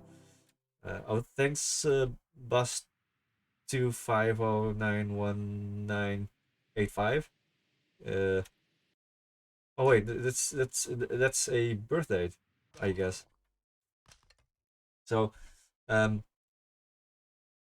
um but anyway, so at when I originally wrote the story, I just wanted to write a story, a typical isekai story, but at some point I didn't feel comfortable with having the main character by slaves.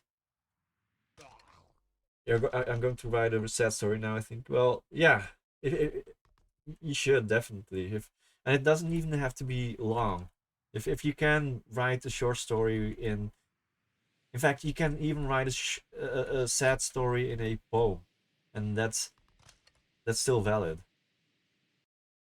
Um, yeah, when I originally wrote this story, I just wanted to include um, some typical isekai um, story elements, but at some point I didn't feel comfortable with having the main character be trading in slaves. So uh, when he purchases originally the slave he purchases to free remained his slave by her own choice.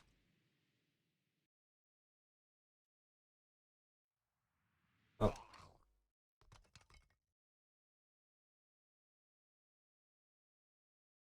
so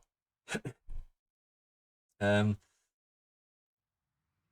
but I didn't feel comfortable with her remaining his slave. So I decided that yeah, she wants to be free and wants to serve. um, wants to serve the main character as a friend, an actual friend, not just some servant or something, as an actual friend. And there are points where she just flat out says that the main character is an idiot. Yeah, openings are really hard, but um, at some point your mind just says, yeah, good enough. Um, what I wait, maybe I can. So I can actually look it up. It's a it's a guy Arvarva stories in another world with my friends. So the first words of the story is, it has been a long time since I came here. To be honest, a lot of my past life has been lost to me. Not that I mind. I mean, sure, I might have left behind people I care about, but it's really hard to care about that if you don't even remember them. And I'm sure they're fine. Everything's been taken care of. Right now, what's important is to keep on looking ahead, and that's how I opened my isekai story. And it's not the best opening. It, in fact, it might be one of the most mid openings ever. Um, oh, I don't. Why? I don't think I can do this. Why yo? Why yo? Don't have to be the lonely one. I really like these songs. These are my childhood. I so yeah, but uh, so there is, like I said previously and many times before, this song is on the playlist of where most of my um wait, I need to scratch something. Um, it's part of the playlist that inspires one of my stories. I've shelved it a bit before because the reason I've shelved the story isn't because I don't have inspiration. It's because I have too much inspiration, and um, right now writing spicy stories is a lot easier than writing um, well, yeah, writing uh, I don't know, I don't know, it's not so much that it's easier to write smut. It's it's just that um, it challenges me with, because look, uh, I'm the first person to admit that I have never been with a woman. Um, it's not that I'm uh, proud of that fact, but I'm also not. I'm also not ashamed of it because so it's okay. It's not that I value my first time or something. It's just that I value not having to touch people. Yeah, I'm really difficult when it comes to touching people. So um, sure, sure I do want to experience it, but yeah, for now, my life is fine. Um, but yeah, it's that's also why it's harder for me to write these stories because I really don't have the experience uh, that most people have, and maybe it's also a my strength when writing these stories. Um, but yeah, um, so yeah, that's the reason why I haven't continued with that story. Plus, I've been working on I've been working on the story called The Garden, and The Garden is more personal to me because that's not it's not it isn't just wish fulfillment. It's wish fulfillment where I personally wish it would happen. It, it's basically a story about a guy who wakes up in another world um, with one of his past crushes and the one he has been pining for his for most of his life. Except the person she that person is asexual, at least in the world he originally came from. And it is her. It's not just an alternate version of her. It's actually her, except she's different, and that's because not just she, but he himself he himself they both have reincarnated more than once and have different experiences in their life, and that's what the story is about a guy and a girl who after so many times can finally find something resembling happiness, I guess. And maybe it's just too much wish fulfillment on my part, but yeah. Um, and eventually the story evolved a bit. It's yeah, it's this is difficult. It's a good track. Don't get me wrong. It's just difficult, and I suck at it. I suck. Oh yeah. Yeah.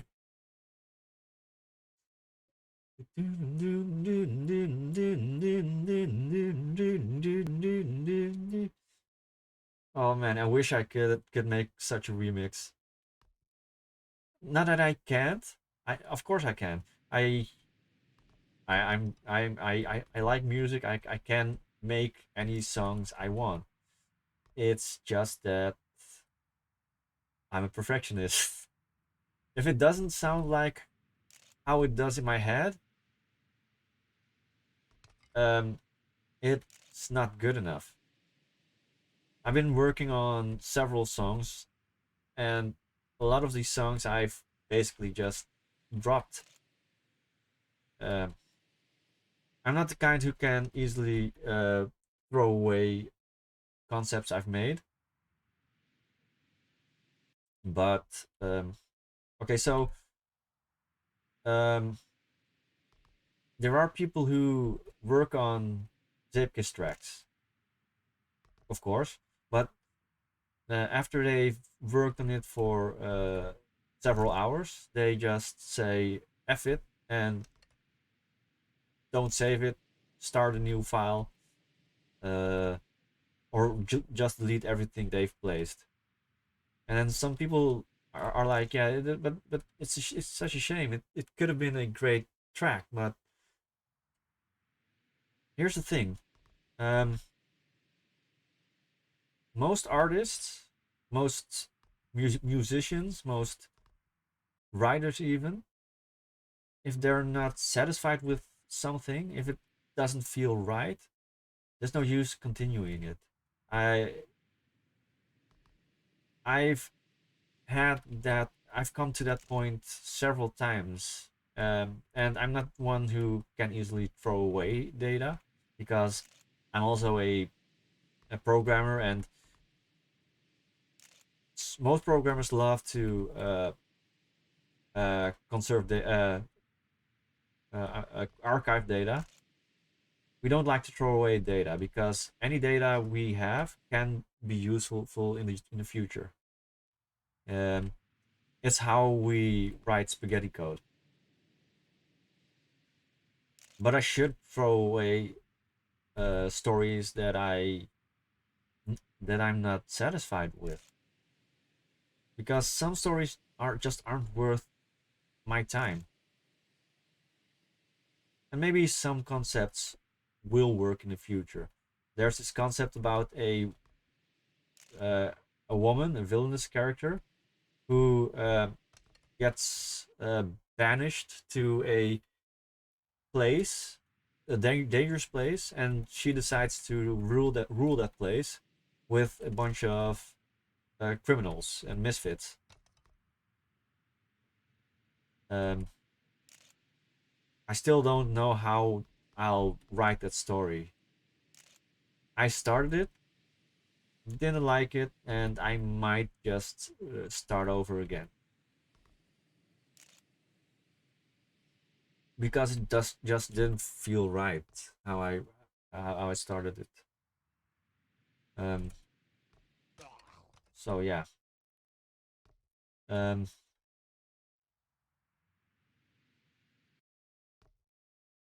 yeah, my so yeah, what so yeah, I find it hard to explain certain things. It's But yeah, I can understand why some people just throw away concepts they worked on. Uh, for example, Dead Mouse is known for throwing away uh, songs. He works on something and then he says, nah, it's not good enough. It's not worth my time. And people say, yeah, but it's a shame. I really like the song, yeah, but he didn't like the song. That's the thing. And what sounds good for us might not fit with the vision the creator has. And honestly, that's oh crap. Honestly, that's fine.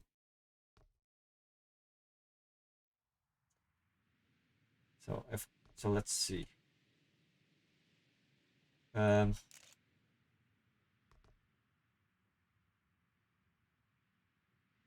so yeah,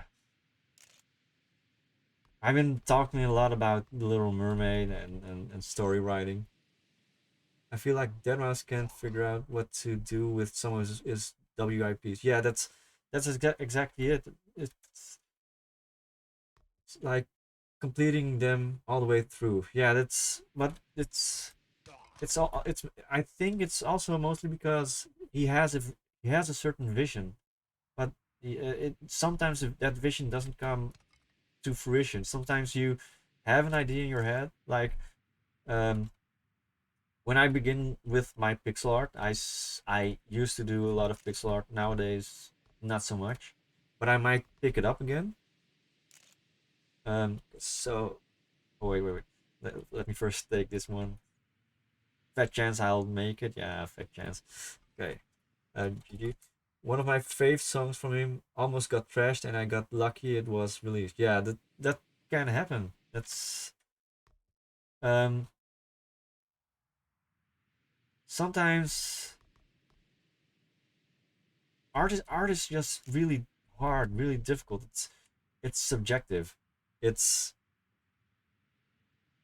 um and I can respect people like Deadmau5, people who have a certain vision. I don't know if he's a good person or not, but he is a good producer. I don't like all of his songs, or don't necessarily like all of his songs, but um yeah, he does good work, I guess.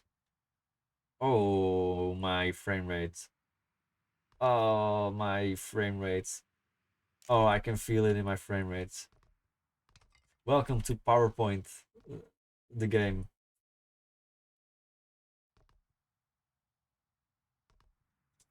Welcome to PowerPoint, the game.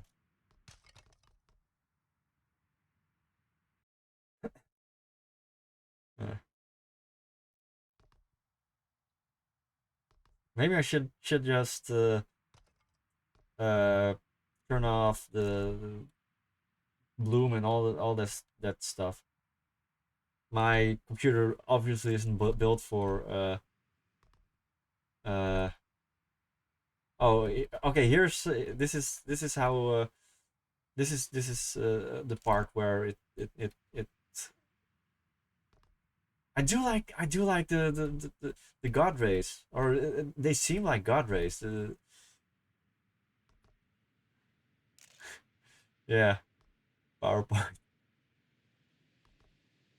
My entire computer is basically on PowerPoint mode, which is funny because I can't spend. I don't have the money to spend on PowerPoint. Um, Instead, I use LibreOffice because LibreOffice is free, open source. It's not because it's free or open source. It's just because I'm broke. It's not because I'm broke. It's because I am Dutch, and Dutch people don't generally spend money on things they don't need. And I also don't wanna pirate. It's not that I'm against piracy. It's just that piracy to me is such a hassle. I need to disable my firewall, then block certain IP addresses, then uh then do a backflip. I can't even do a backflip, man. Uh, what do you want me to do next? Race around the world in 80 days? I don't know. It's piracy is just such a hassle. Yeah, I'd rather just spend my time on open source software. It's also the reason why I still use GIMP instead of something that isn't GIMP. Because GIMP, objectively, is worse than Adobe Adobe Photoshop. It's objectively worse than Microsoft Paint. Not objectively, subjectively. Um, but it really does come close to being the worst. I still use it. I know how to use it. It's not that I enjoy using it. Do do do do do do. Do do do do do do.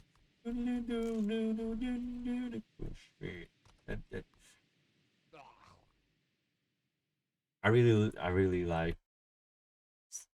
I don't know. I just like. Wait, I did I finish? I finished. Wee. Okay, so yeah, I'll be streaming for 20 minutes. Mostly because it's already late for me. Um, and I forgot to set some water.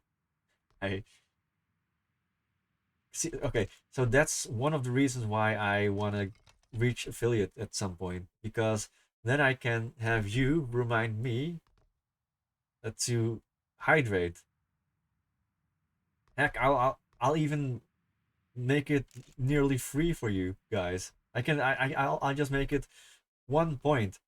You can literally drown me in water if you want. Please don't. Please don't drown me in water. I value my life enough. I value my life enough. Let's just keep it at that. I I like breathing. I like water to drink. I don't like to swim. Okay, so here's the thing. I it's not that I hate water, it's just that I dislike water enough that I don't like to swim. I don't like feeling water on my skin, and which is ironic because I do like the rain. I do like walking next to a river or a canal. I I like watching water. If it's standing still or falling from the sky, I don't. And sure, I do like to take showers, but I don't like the feeling of water after I've taken a shower. I have to dry myself before I do anything else. Um, but at least I don't hate water as much as I hate grass. Grass is okay. So call me a wuss or something. I just don't like the feeling of grass under my feet. Um, and it's not exactly the feeling of grass; it's the idea that my feet have touched the grass, either directly or indirectly. Indirectly, um, like shoes aren't enough to make me feel dirty. A plank isn't enough to not make me feel dirty. It's I know it's okay. It's I know it's pretty much pathetic, but yeah, it's I have a really hard time with certain things like grass, like sand, like mud. I have less problems with sand. Sand is pretty clean, in my opinion, but I still don't like walking on sand. Um, and dark alleys. I also don't like dark alleys. Uh, and that's for the same reason as for why I don't like to walk on grass. It feels dirty. It feels nasty. Um, it's, uh, I really like this song because of this of the timestamp time tempo. It's in a 14/7 measure, I believe. It's it's non-standard at least. It like 1, 2, 3, 4, 5, 6, 7, 8, 9, 10, 11, 14. Because it's really hard to because he stopped singing. But yeah, I just love unique sounding songs. This is what it feels like. It's by Armin van Buuren. Armin van Buuren has of or that's how I like to call him Armin van Buuren because face it, he's Dutch. His real name isn't Armin. Wait, is it Armin? I don't know what his real name is. I am pretty sure it's not Van Buren or Van Buren, but yeah, I really like him as a producer. He's one of my big examples, and that's a really big example because he is, in my opinion, one of the top producers out there. I uh, I wish, damn, I do wish to reach at least 1/10 of his strength.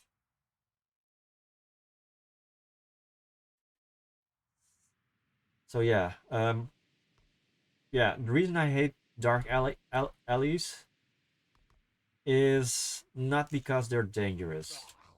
Um, I also don't like the dark, but that's because I hate ghosts. I don't want to see ghosts, and ghosts are translucent, and you can easily see a ghost. Um, I know ghosts don't exist, and yet pretty much afraid of them. But the thing is, with alleys, it's not that they're dangerous. It's just that I associate them with filth, with I don't know what you call that phobia. It's just I feel dirty when I walk through an alley. Also through an alley, because if you walk through an alley, you frag them. So I tend to avoid touching humans because my touch alone would instantly frag them. Do you know what? Like I don't know what the exact uh um what the exact etymology is for the term fragging. I need to look it up actually. Uh, but first I need to actually set a time or just GG it. Yep. Oh, okay. Yeah, you're. Oh, okay. Not gonna make that. So let me go. Oh no. So but fragging is when you is it when you turn your opponents into a gib? Like insta-gibbing, I know that that's when you turn your uh, opponent into bouncing heaps of flesh in games. Um,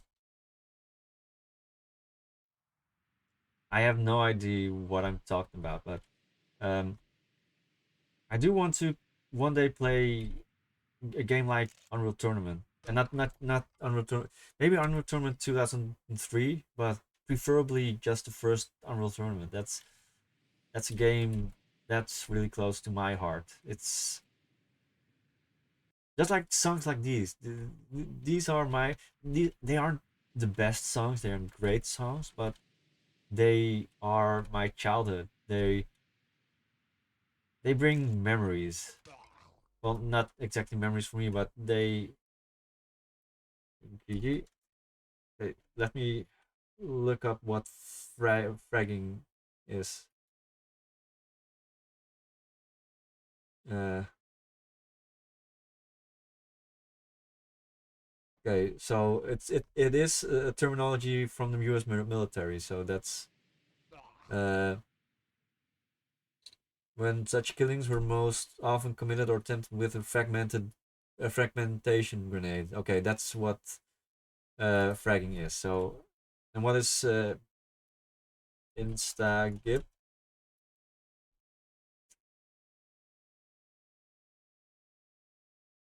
So to immediately gib with no damage before it necessary. So it's basically 0% death or something. Right. So yeah, that's okay. Now you know, and now I know. And why is it in an angle? It's cool. It's cool. It's cool. I'm not complaining. Um, it's just that wow, this track does seem pretty cool actually. Make me love you more. You can turn wine into water, turn sadness into laughter. But you know you can never. I finished. It was a 3 paragraph story. Well, 3 paragraphs is good enough if you're satisfied with it. You can, if you want, you can share it on my Discord. Uh, and if you're not comfortable with it, then you don't have to. So, but it's up to you.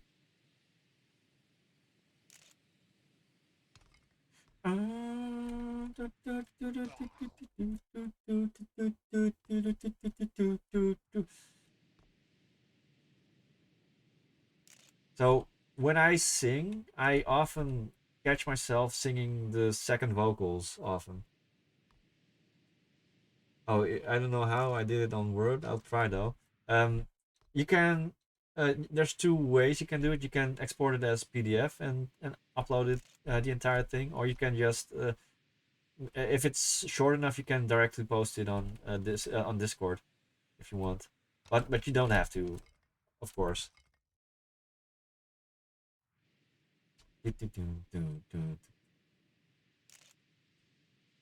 So yeah, it. Oh, why do I immediately turn right? It's I am such a scatterbrain. You can turn wine into water, sadness into laughter. But you know you can never make me love you more. Let the stars fall down, let the leaves turn brown. Oh, I really love this song. So when I was younger, I didn't appreciate this song as much as I do now. I wasn't really into Gabber music. Um, wait, is this not? Oh, this is checkpoint. Okay.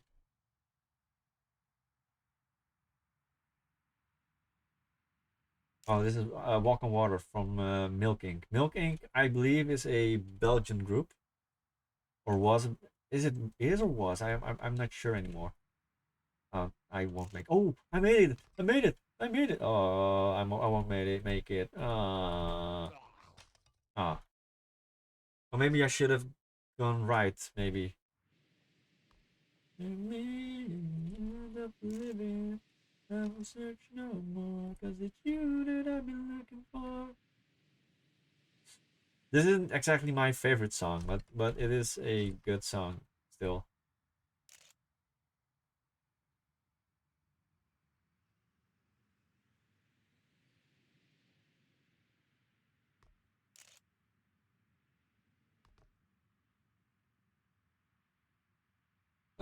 I'm slow. I'm too slow.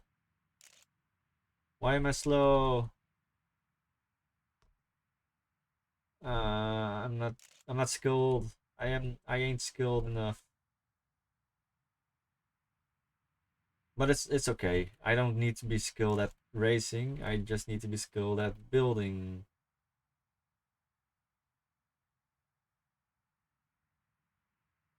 So okay. What happens if I take the right road? Oh, I can still make the right road. Thank you, Quick Racer 10.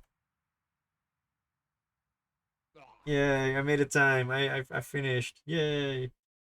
Yay. So, yeah. So my wish so okay, so um one day I do hope to okay, so there's I so one of my hopes is to one day become good enough to um be a voice actor, probably a Dutch voice actor, and that's okay because I do like to do some small, maybe just some small roles as a Dutch voice actor. Um, but yeah, I just 9. Well, GG. So yeah, voice acting is one of my dreams. What I also one day do want to try is audition for Hollow Stars. If I ever do that, I will never tell any one of you that I am trying to audition for it. Mostly because, well, yeah, I don't know why I wouldn't. Um, so okay, so the next track is going to be my last because it's getting late for me and I need to actually catch some sleep. Do, do, do, do. Do, do, do, do, do. Oh, this is cool. I'm pretty sure I won't make this one. This one is cool. Oh, this one is pretty cool. Oh, this transfer is cool.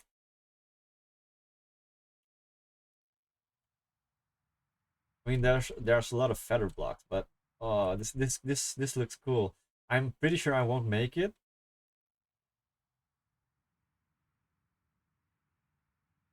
Oh, oh, oh, oh! I did it.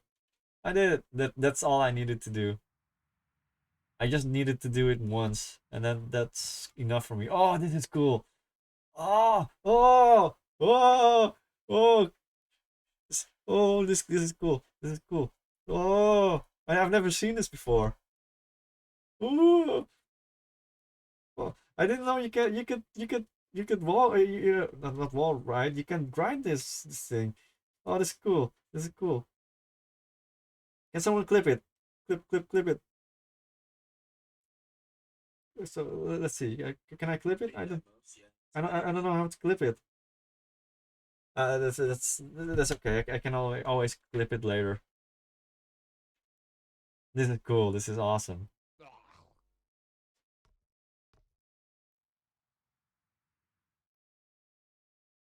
I've never landed so perfectly. I'm not sure. I'm sure I'm not the only one who can land on it, but it's still cool to see myself land that rail. It's so awesome.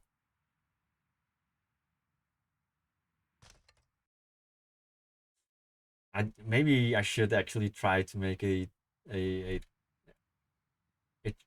a track around that. Maybe that should that could be cool. Maybe. Oh, I need to transfer over to this. Okay. I'll fly with you. Okay, so who wants to take over um lobby? Um, who wants the lobby? Who wants to be the lobbying meister? Swag meister swag meister, you know. Oh, thanks, Flungus. Uh, oh wait. Me. Anyone else?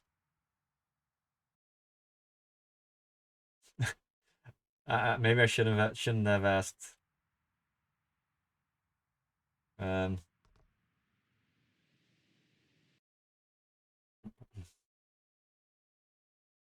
um,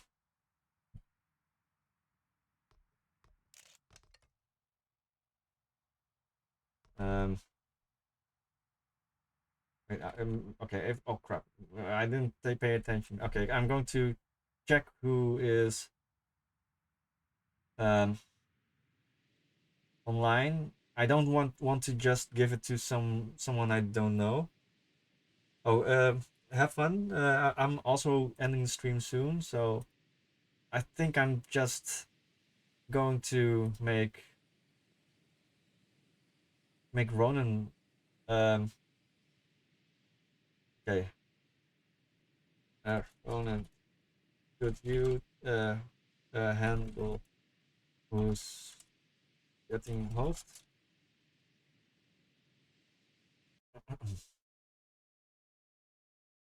So, yeah. Um.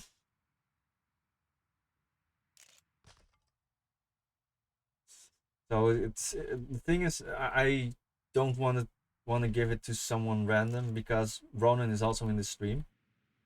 Um. So.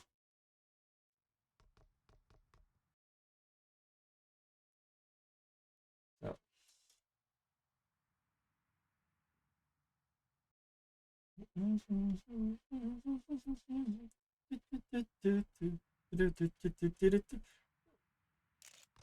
Yeah, this song rocks. So anyway, I'm going to try finish it first. If I can't finish it, I'm going to end the stream. Not just end the stream. I'll first try to properly end it.